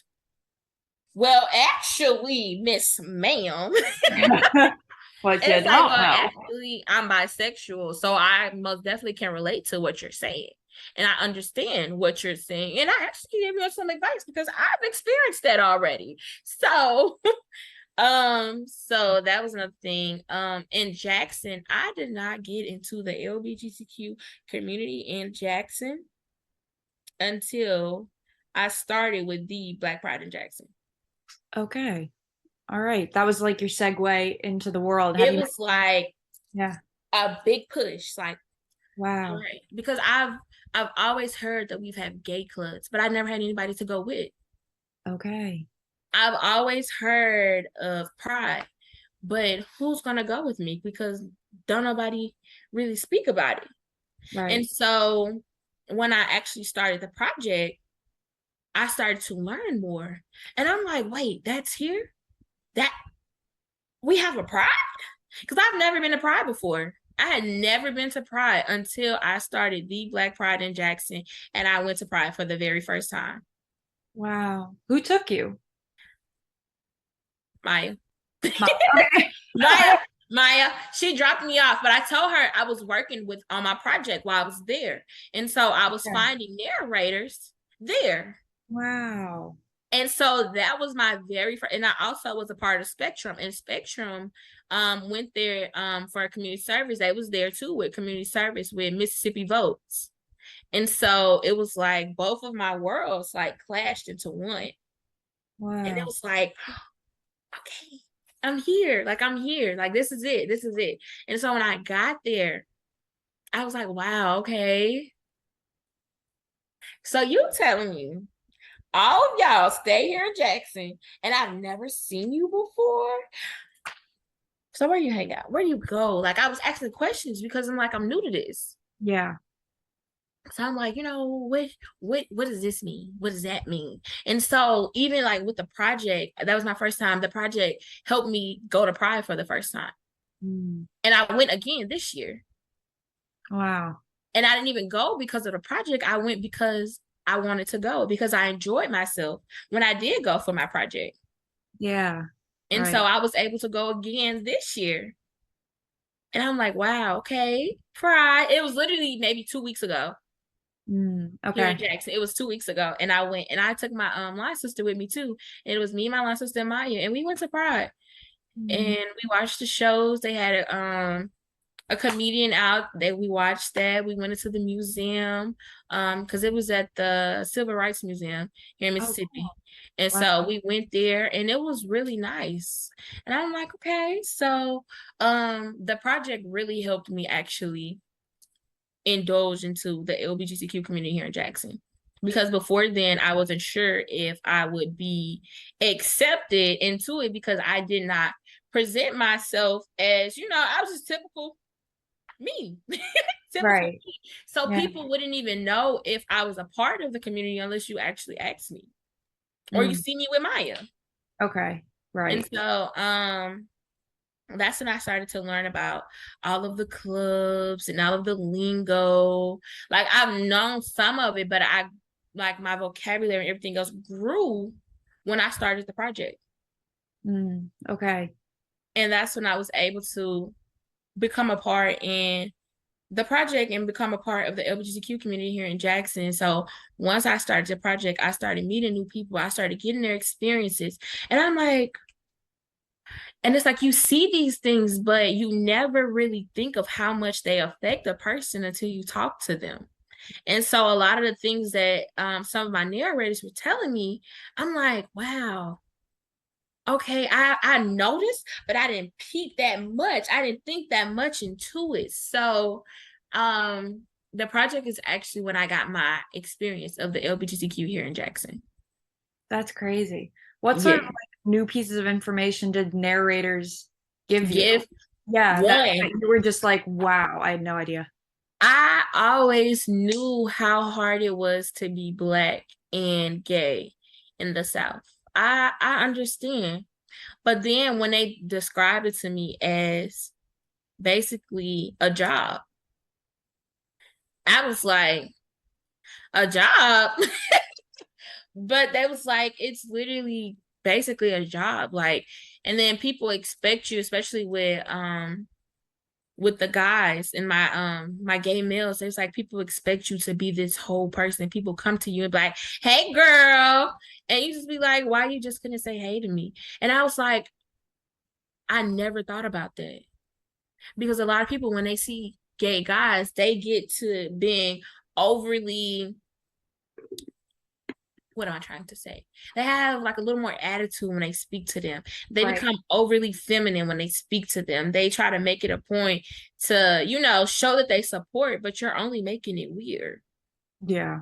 I never noticed that until my narrator pointed it out to me. Mm. And I was like, wow, okay. Because I didn't notice, even I do it. But I Okay. did not notice it until it was pointed out to me. Wow. And I'm like, wow. Okay. And then they was telling me how one of my narrators told me how he literally had rocks thrown at him. Mm. And when he was telling me, he was laughing. I realized something that we use is we laugh when we're uncomfortable. Yeah. We laugh to ease the pain because I'm pretty sure that was traumatic because you were able to give me exactly what you were doing at that moment and what they said to you and what they did. It traumatized you. And I was like, okay, so trauma response for us, we laugh. We laugh Mm. everything. We think everything's funny, but it's trauma. Right. Okay. And then the fact that they threw rocks, that was something I'm like, okay, I've always heard, you go to Mississippi, they're gonna throw rocks at you because you're Black, that's just how it goes. And it was always the white people are gonna throw rocks at you because you're Black. But there are Black people throwing rocks at the Black gay males because Mm. they're gay. Right. How does that work? Like it's crazy. So it was a lot. It was so much to take in because it's like, wow, it really is a different world than what other people see. It is Right. a completely different world. Like when they was explaining to me that it's a job and that you cannot separate how some people try to separate being Black and being gay. You cannot separate being Black and gay because it is one within itself. That is who you are as a person. You cannot separate that. Yeah. And I was like, That's true. People try to separate it all the time. Like, I'm just black. Da, da. No, you're black and you're gay. And that is a totally different community than just being black. Because when you are black and gay, the black people do not like you either. So it's not like it's just, oh, white people just don't like me. No, you actually have a better chance with the white people than you do with the black people when you are gay. Wow. Okay. You have a better chance with white people when you are gay and black than you do with just black people. Hmm. That is a lot to take in. That is a lot. Did it take you a long time to kind of come to terms with that concept? Like, Yes. yeah, yeah, Took me a very long time. And it was something like I had, and then, I always do my notes after my interviews. And so when I was doing my notes, I was like, wow, that's crazy. Like, and I'm like, they opened my eyes to so much that I did not realize. And it was like it was always there, but right. it was their reality every day. So they was able to talk about it. It's always there, but it's not talked about. Yeah, And so it was a lot to come to terms with, but yeah, it was real. And that was the reality. So when I started the project and when I was working on the project, that's when I was actually indulged into the LGBTQ community. And they actually, like, one, accepted me. Two, they were able to give me what their experience was, because I didn't have that experience because I could pass as heterosexual. Like, I'm bisexual. So people would never think when they see me that I'm a lesbian, or that I'm bisexual, or that I have a girlfriend, that I date women. They would never see me. So I did not have that experience because I did not pass as a person that would. right. But Yeah. because these are feminine gay males, they get the full experience of actually being gay Hmm. and black, and not been accepted by either culture. And Yeah. not being accepted by either culture, as in black people. And then, just being black, sometimes it's hard to be accepted by white people just because of the simple fact that you're black. And so they got that full experience of them being their only safe space. Mm. And so to learn about those safe spaces, Metro, which is one of the gay clubs, there was another one, Wanderlust. To learn about those safe spaces, it's like, wow, I really would love to experience that, to see what it's like, to see you in your full form Yeah. without being harassed or looked at crazy or anything. Like, I want to experience that, and I still have not gotten that chance yet. But when I do, I'm so excited. Wait, so you haven't gone? You haven't like No, I have not been yet. why is it sort of like you have to have somebody take you with them, or is it like Yes, I don't want to go by okay, myself. I don't okay, like going places by myself. I don't like going places by myself. It's like, whoo, right. this is Jackson. It's not that safe here. Okay, all right. So it's like, yes, I would love to go, but I don't want to go by myself. And then secondly, it's like, when is the best time to go? Like, I have to get and be able to plan, because I'm telling you, when they go, they're gonna make sure they got on their best fits. And that takes a lot. That takes a lot for me, because I like to rest on the weekends. And so when you expecting me to put on some heels and to do my hair, that's a lot. You ask for a lot. I know. For a lot. So, but homecoming would be the perfect time to go. You got the wardrobe, man. You've made preparations for the plans before you even Right? set them. That would be the perfect time to go. But yes, I am thrilled to experience them in their full form and in a safe space, Right. because they that was their safe space. Wanderlust, Metro, those are their safe spaces. Yeah. And so I have not experienced them yet, but I would love to. That's good. That's like, you had like a structured sort of in to be able Mm-hmm. to ask those questions, because it was in that sort of like narrator, interviewer, like relationship where maybe some question you wouldn't have asked just casually at the Pride event. Yes, I was able to ask then. Right. Yes, yes. And so they gave me a lot. They told me their experience, they told me how all the things went. And then I was also able to compare my experience to theirs. And Mhm. it's just not the same. Yeah. It is not the same. Having a bisexual daughter and a gay son, those experiences as the child is not the same. Mm. It's not the same. How does that make you feel about your place where you sit in the community overall? I don't want to say I have a privilege, Mm. but it is a privilege to Right. not have those experiences, to have people that actually, are able to overlook the fact that, your sexuality, they're able to overlook your sexuality. It is a Right. privilege because when people cannot overlook your sexuality, that's all they see of you. Right. I'm probably okay. I'm gonna ask a question now, and you can tell me if it's ignorant or what the fuck ever. Just trying to understand. Okay. I think sometimes it's harder for like just going off what you said. Let's say you say I have a bisexual daughter, a gay son. You know what I mean? Mhm.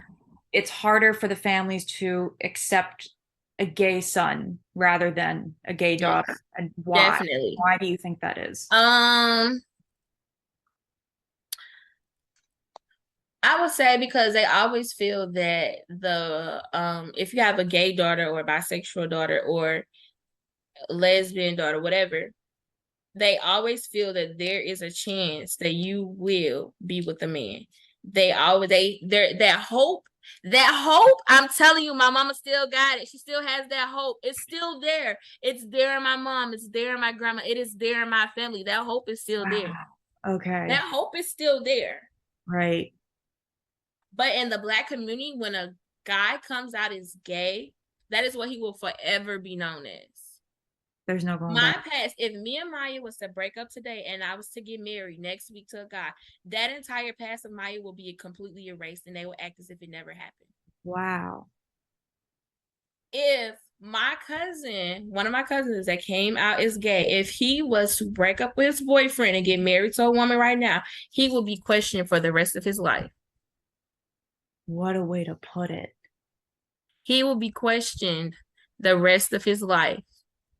Kind of just blew my mind. Give me a minute. I'm sitting with that And thought. I'm telling you Right. that hope is still there. But once a guy says he like a guy, it's that hope is gone completely. They see nothing else but that.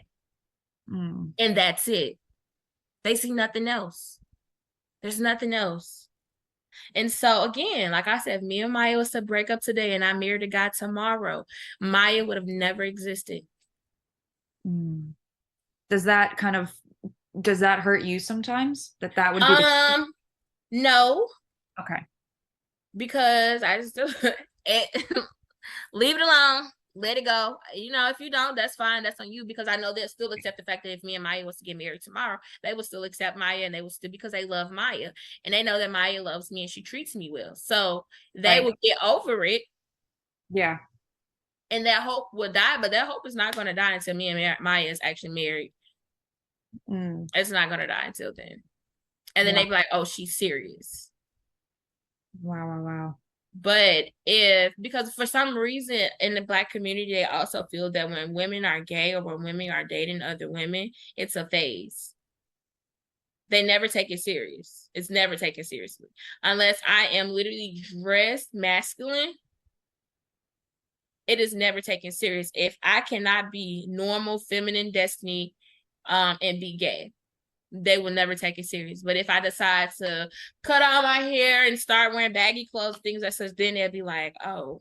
But that hope still is going to be there. Even if I decide to dress masculine, that hope will still be there. For a Right. guy, if he was to decide, he can still be very masculine, work out, very buff, everything, the whole 9 yards. Not the best looking man you can think of. He can look exactly like him. But the minute that he tells you that he is gay, that is all you're going to see of him. Right. No Yeah. matter what he looks like, that is all you're going to see of him.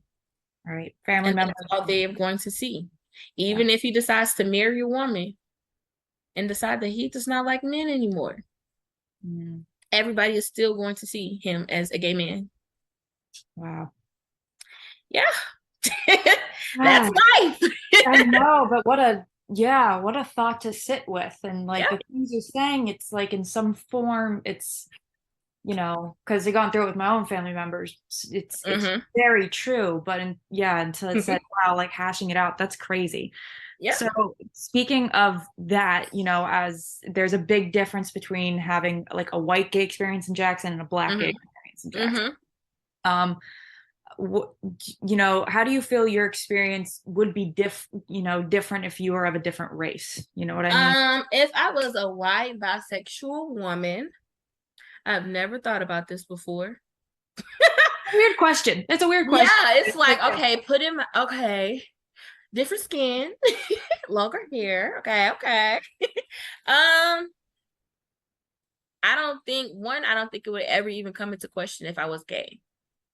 Mm, I don't think it would ever come into question. One.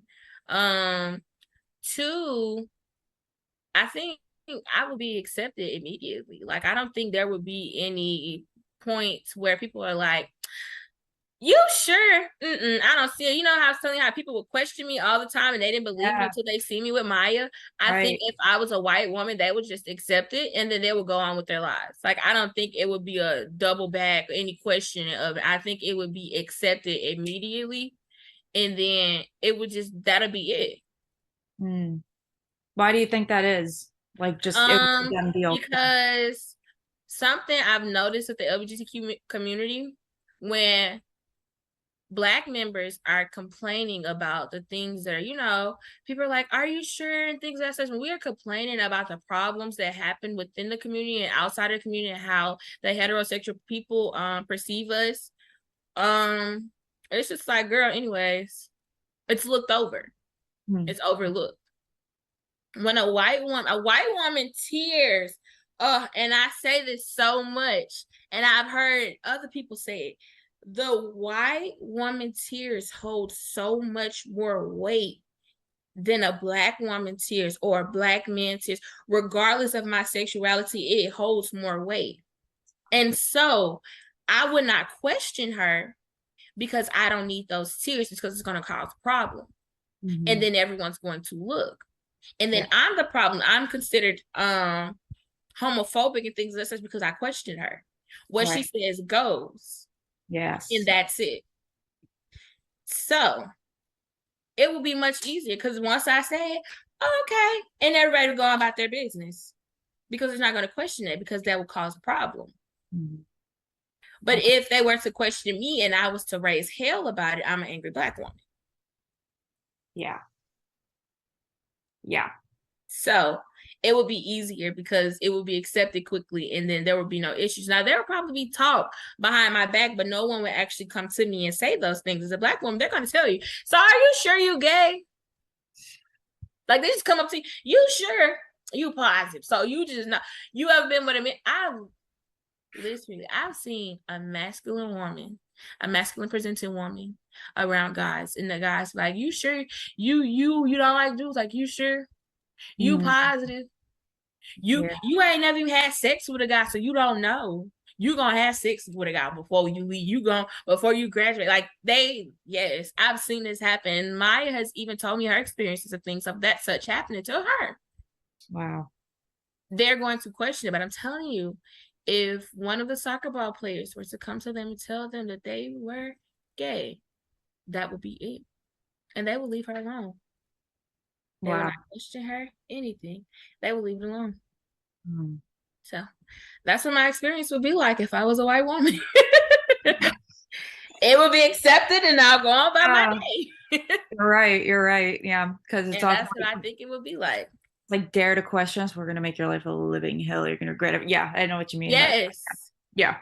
It's right. No, in the situation like we found ourselves in. But that's very, very interesting. So again, veering off in a different direction now. Okay. What's your absolute favorite thing about LGBTQ life in Jackson? Some sort of like a cultural thing, an event, or even maybe it's just it's a person. Oh, okay. So I call him my uncle. He was actually one of my narratives in the Black Pride, Joshua Knight. Okay.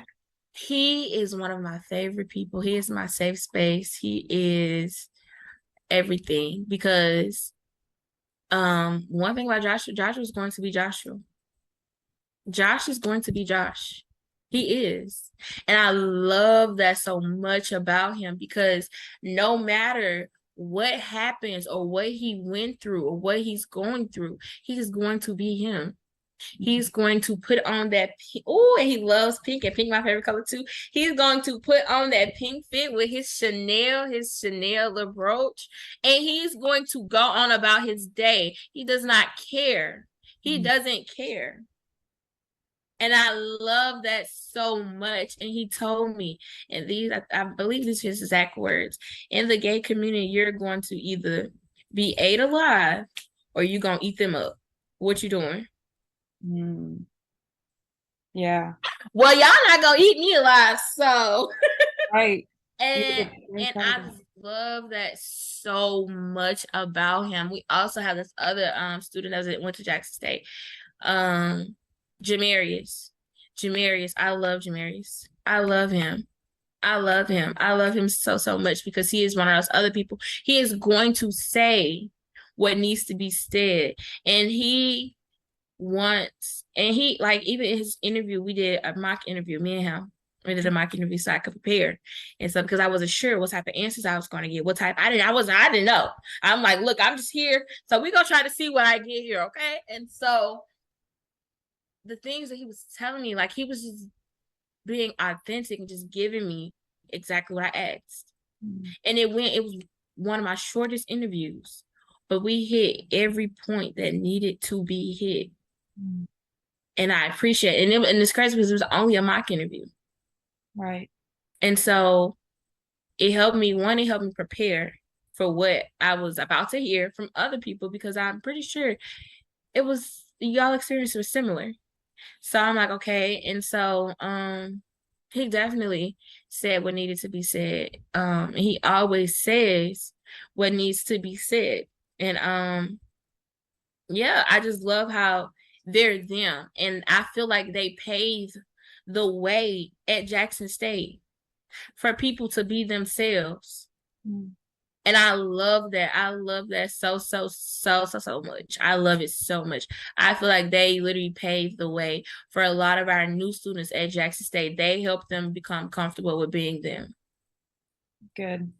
And so those two people have become my favorite parts of being in the LGBTQ community because I love how they set up that expectation for people, and they said up, you're not gonna come in here and talk crazy to them. You're not. The whole school is going to get on your head if you say one thing wrong to either one of them. Right.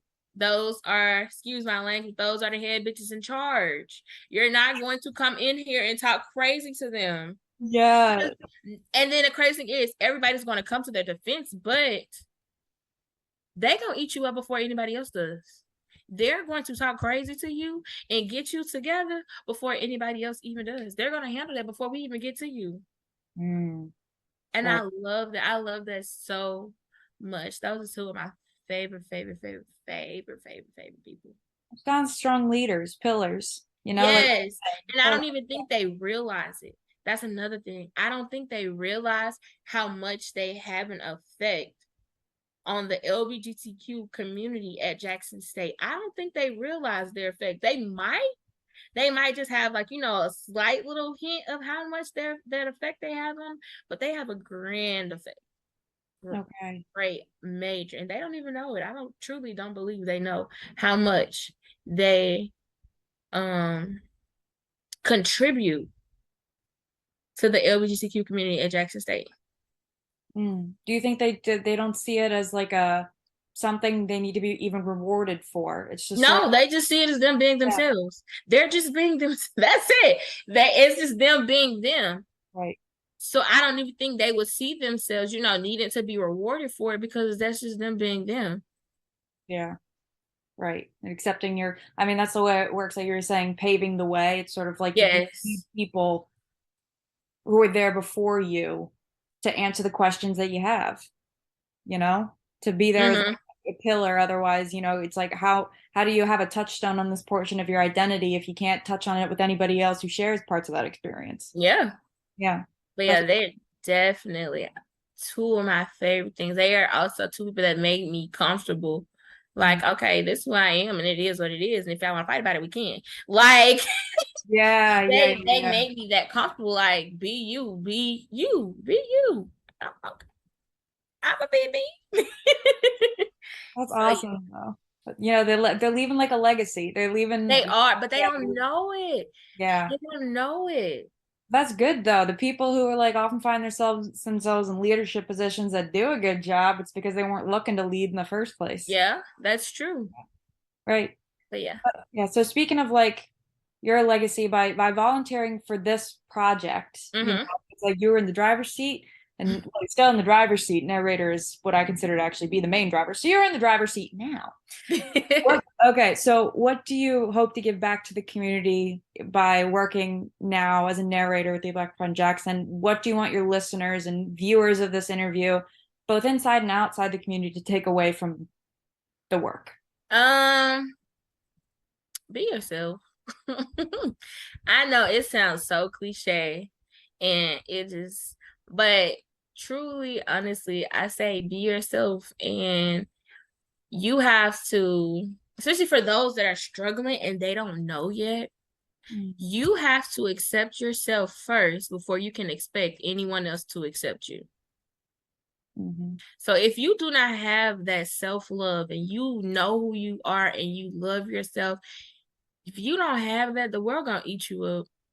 And in the words of Uncle Josh, he said, you either will be ate up or you're gonna do the eating. So Amen.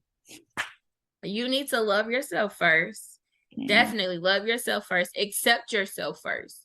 Because for me, it wasn't an accepting myself. Like I already knew, like I'm like, okay, this is who I am, and I went on by my day. Like it wasn't. But for some people, it takes, okay, this is me. This is what I like. It's probably outside of your ordinary. Your parents are probably Christian or any other religion, so you are terrified. But before you can expect somebody else to accept you, you must accept yourself first. Nice. Because when they come to you and they have those jokes and they have those side comments, it's gonna hurt you a lot more when you don't know who you are than when you actually do know who you are. You're like, girl, anyways. Yeah. So that's what I really want people to take away from this. Accept yourself first before you can expect others to accept you. Right. You can't control nobody else's behavior except your own. That's it. That's it. That's all. I tell my students that so much because they love to snitch on other people. What did you do? Right. Worry about Accountability. I know it's a lot to teach second grades about accountability, but please, accountability. no, kids are smart. They're smarter than they act. Like they really are. Definitely. Yeah. It's like But yeah, I think that is something I would like to tell everybody. So yeah. okay. That's great. That's awesome. Those are all the questions I have. And like Okay. most of the like by proxy you kind of like answered already as we were just like chit-chatting away. But yeah, that was really great. You're a wonderful narrator, Thank man. you. It's like very because some people they don't talk. Like I said, it's like trying to draw blood from a lizard. So Yeah. I'm trying to think if there's anything else I want to put on the record. yeah, yeah, of Because there course. was Yeah. something I thought of, but then it disappeared. So now I gotta go back to it. Um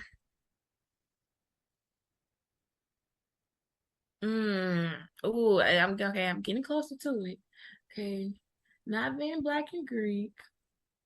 I mean black, gay Greek. Oh, I did miss something. When you was asking about the things that I've learned throughout my experience with the Black Pride.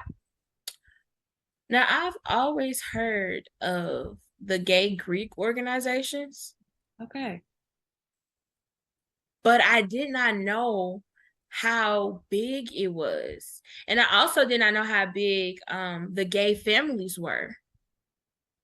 it was something new for me. When I say never would have thought. And so I'm in a sorority, Sigma Gamma Rho Sorority Incorporated. And one of my profiles, which is somebody that was in a sorority before me, she was telling me about when I was asking and looking for narrators because I knew she was big in the gay community in Jackson when she stayed here. And so she was like, "Oh, my pops." And I'm like, "Okay, your dad." And she's like, "Oh no, I meant like so they're gay families?" And she was like, "Yeah." And so they create those spaces so that it's a safe space for you. So you have like this mom, dad, sister, brothers, they have like gay children and things. And I was like, "Oh my goodness." Yeah. What? Wow. And they have like different names and stuff like that. And I was like, So the houses, like yes. it's a thing down south. Wow, because I'm familiar with it in New York. I'm not familiar with the houses of the South, though. Yes. I never knew. I never knew. And so I've heard her say it before. And so when she gave me her number, I was like, "This is right." Oh my goodness. Like, and I can't wait to learn more. And I actually see her this week. So I can't wait to ask her questions because I have so many questions because I need to know. What are you curious about? What do you want to ask her? Where did you find your family? Your gay family? Where? How? How did y'all be like, "Yep, we're gonna make a family. I'm your kid, you're my dad"? Like, how did you do that? How did that happen? Yeah, there's no flyer, there's no website. Where do I go? Because where do I need to go? How do I become a part? Like, like how did that happen? So that's another big thing that I have questions about. There was something else. Uh,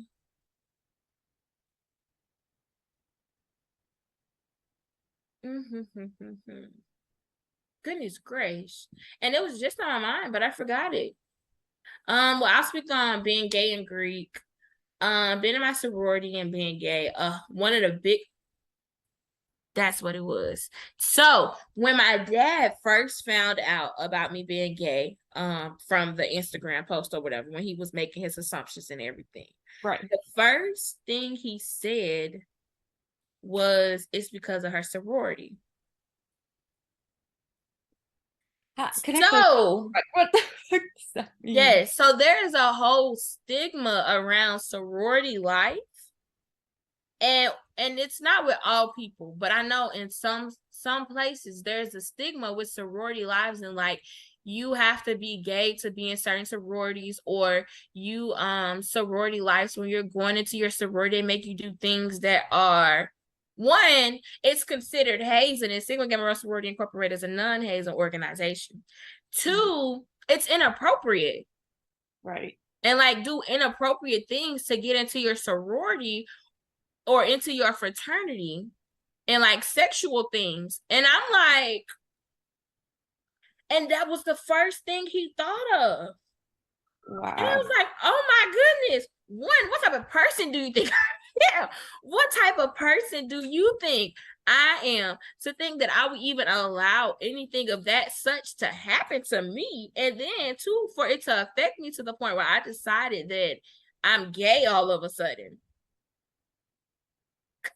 What? But yes, there is a stigma around sororities and them having people do inappropriate things, and that's how people become gay when they're in their sororities.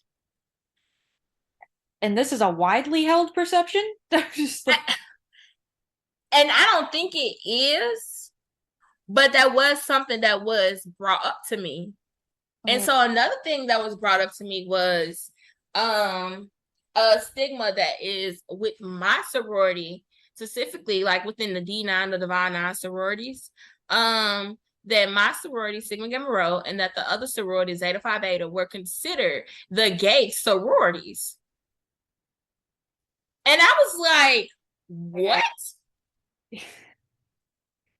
Why? What do you mean? Like just but And so they got to this perception, and people got to this because a lot of some of our members are masculine presenting.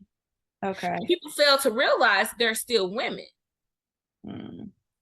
Okay. And because we accept everyone for who they are, you assume, oh, this is the gay org. This is where the gay people go. And that's not true, because there are gay people in the other orgs as well. Right. Not just those two. But that is something that came to me a lot when I was newly Greek. Okay. And a lot of people asked me because they knew I had a girlfriend and everything. And people asked me like if that influenced my choice Okay. in the sorority that I chose. And I would have never thought I would have never thought that would have been a question, but it was. And I was like, wow, okay. Because even my mom asked me. My mom asked me, she was like, is that the gay sorority? And I was like, no. I was like, there isn't a gay sorority in the Divine Nine. Like, we don't have a sorority that's, okay, all the gays, y'all go over here. Like, no, we don't do that. But it was a question. It definitely was a question. I've been asked that question more than once. So there is something that I was like, wow, okay. What is it? I mean, it's just shocking, kind of shocking, but what did it feel like what does it just generally feel like to absorb everybody's expectations of how you should look or the affiliations you should have in a sorority? It just like it sounds incredibly confounding. Yeah, it's very exhausting. And I have to remind people that I'm me just because I'm me, and that's who I chose to be. So the expectations you have of me, you are setting yourself up for disappointment because I'm not living to your expectations. Right. I don't live life to live up to anyone's expectations, except for God, technically. But I felt some of those too, according to my grandmother. But still, it's like I don't live to please other people. I don't live for other people's expectations. And so it takes people a minute to understand, like, okay, y'all know Destiny just gonna do whatever Destiny want, right? Like, she's okay, as long as we all know, like, I let them know, like, I'm like, okay, I'm still gonna do it this way, but that's just me. Like, I have to let people know I don't live for other people's expectations. I live for me. Yeah. And so you can set these expectations up for me as long as you want. I honestly don't care. Go do what you please. But I live for me and I do what makes me happy. Yeah. And like you said, it's hard for people to take away. I know it can be hard. It can be hard when it's coming from every direction. And that's something I told my mom because I was like, I love when my mom approves what I do. Okay. And I love getting confirmation from my mom. I was like, once you tell me I'm not wrong, I know I'm not wrong. So now I'm sitting, you can't tell me. Once my mom give me the go ahead, I'm not wrong. Yeah. But I've also have to learn that it's your life that you are living. So no, your mom can tell you it's not, she don't like it, don't do it. But if that's what makes you happy, then you need to just do that. And that is something that I've been learning with this journey with Maya. Because I know my mama at the point, like she said, she had that expectation for me. Yeah. To get it older, get married to a man, have children. First of all, I don't like kids enough to have them at home. Only, I can teach them and all, but you can't come home with me. So, but yeah, like, and she was like, and I felt like, I'm like, okay, so basically what you're telling me is that I disappointed you. Like, I didn't live up to your expectations. And she had told me, like, no, that's not it. Right. It's just, I have to change the way that I look at things. So you're not the problem. It's me. Yeah. And I think everybody needs to actually, again, take that step back and look at yourself. because everybody have these expectations. When you see a man that's buff, nice looking, you like, oh my goodness, is that Morris Chestnut? Like when you see that and then he's gay, you need to just accept that. Not have an issue with it, because a lot of people have issues with nice looking men and men that women find attractive. They have an issue with them being gay.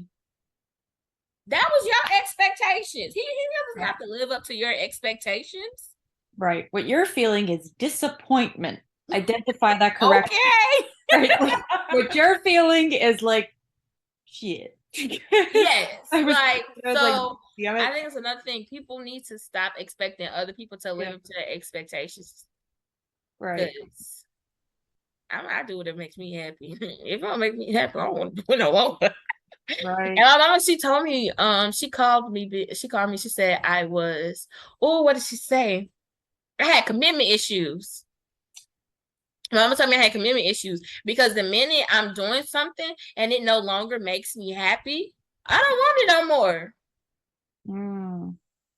And so she calls that me having commitment issues. I call it me trying to be happy and finding my happiness. So if it doesn't make me happy, I don't want to do that no more.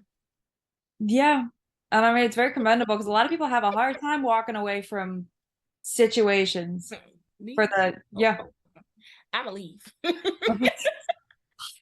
I've learned my lessons. I'm gonna leave. I'm gonna go. And so, yeah, people have to really stop internalizing other people's expectations of them. Yeah. They have to, because the more you internalize other people's expectations, you find that you are no longer living for you. And so once that person is no longer in your life, you don't know what to do with yourself because you no longer have their expectations to live to. Yeah. So now you're just sitting there, you're like, so what do I do now? Well, I normally go and I do ballet, but I don't even like ballet. And they're not gonna be there to be at the reception. So, what do I do? You just spent your whole time living for that person. And now that person is gone and you don't know what to do with yourself. So people have to stop living for other people because it's hard. It's hard. It's very hard. But you have to learn to stop doing that. Right. And that's a lesson you say you try to pass on to your students as well, like the second. Yes. Well, no. They always like a lot of my people, like a lot of my students, and kids, like I said, kids are very impressionable, but they want to do what the other kids are doing, or you act out because the other kids find it funny. But the other kids are getting their work done. Yeah. Is your work done? And then when you tell me no, it's like, okay, so they're going to pass. And so you're so busy trying to live up to their expectations of being funny.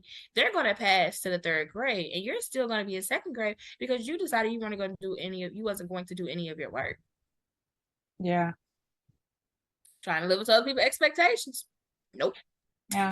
It's wild that it's like we can start doing that at such a young age. Yes, like, literally elementary school, when you have that child that's always trying to be funny or be the class clown, you're doing it because you're trying to live up to the class expectations of you being funny. Especially like if something happened and the class looks at you and wait for you to react. You start living up to the expectation. A lot of people live up to their parents' expectations. It's hard. Parents have to realize your kids are going to do other things that doesn't involve you or is not within the little vision you made for them. They're going to do other stuff. The only thing you can do is support them. No, for sure. And that's what every parent. Everything, yes. Yeah, every parent. Yes. You have a solid idea about how your kid is going to go about their life, what they're going to do, even how they're going to look. And yes. And then when they don't look like that, you set yourself up for disappointment. So now you're upset and you're disappointed, but you still have to love that child. Yeah.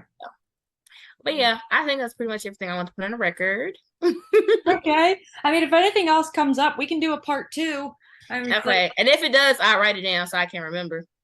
Okay. Yeah, write it down, email, whatever, and we can totally do like a little bit of part 2. Like I'm gonna listen back over the whole interview, which is whopping 2.5 hours. So it's like, whew, you have long.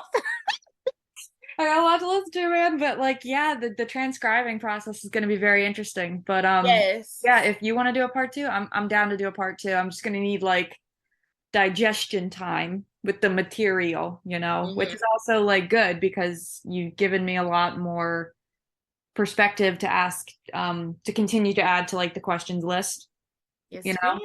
Yes. Oh my God, this is so. Thank you, man. No Like, problem. this is so freaking lovely and like just highly. I knew being involved with this project and the work was going to be like eye opening. I just didn't like know how, or Yeah. come or Same. yeah, right. Oh my God. Um, Yeah. and I also if you need help with narrators, I'll try to find some as well. Okay. Because the one that I did speak of, Jamarius, I really feel like he needs to be a part because the interview I did with him was off record. It was a practice interview, but it definitely would add. It would add 1,000%. It would add so much more to this project, and I truly believe that he should be a part of it. Well, if you want to send me, I mean, I've talked to him and he's like, yeah, Hmm. like, I could flex with that. That's kind of cool. Just like shoot me an email and I'll send him like an official invitation, to be a part of the work because that would be Sure like will. really, really Yeah. cool. That'd be really, really cool because he sounds like a character. I'd love to talk. Oh, definitely. Definitely. When I say a character, That's so, it's like, main character. those are my favorite kinds of narrators. I don't even have to ask the questions. I just sit and be talked to, which is like Yes, me. but that's good. Like I said, rather have that than the opposite, where you just like Yeah. you Where start you're asking, pulling teeth trying to get them to talk. Oh. oh, and questioning your abilities as an oral historian. Yeah, I've been Yes, that happened to me in one of my interviews. I was like, I don't like this I know. It's like you're gonna bomb. Like I spent years like bombing interviews to like learn how to not bomb, and I still bomb. So like, one. still freaking happens, man. But Alrighty. all right, thank you so so much. Thank you. Really, thank you so much. No And problem. yep, if there needs to be a part two, we'll be in touch about that. And any info or advice or just general life questions that you want to send my way, feel free. Gotcha. All All right. right, thank you so much. All right. Have a great rest of your Enjoy day. homecoming week. Oh my God. Yeah, I have a drink in the kitchen. I'm about to go get it, and I'm about to start homecoming week. I'm about to file these papers, and then homecoming week starts. I'm gonna go in the kitchen and match your drink with a glass of wine of my own. So that's what's gonna happen. All righty. Right. Okay. All Bye, right. hon. Take care. You too.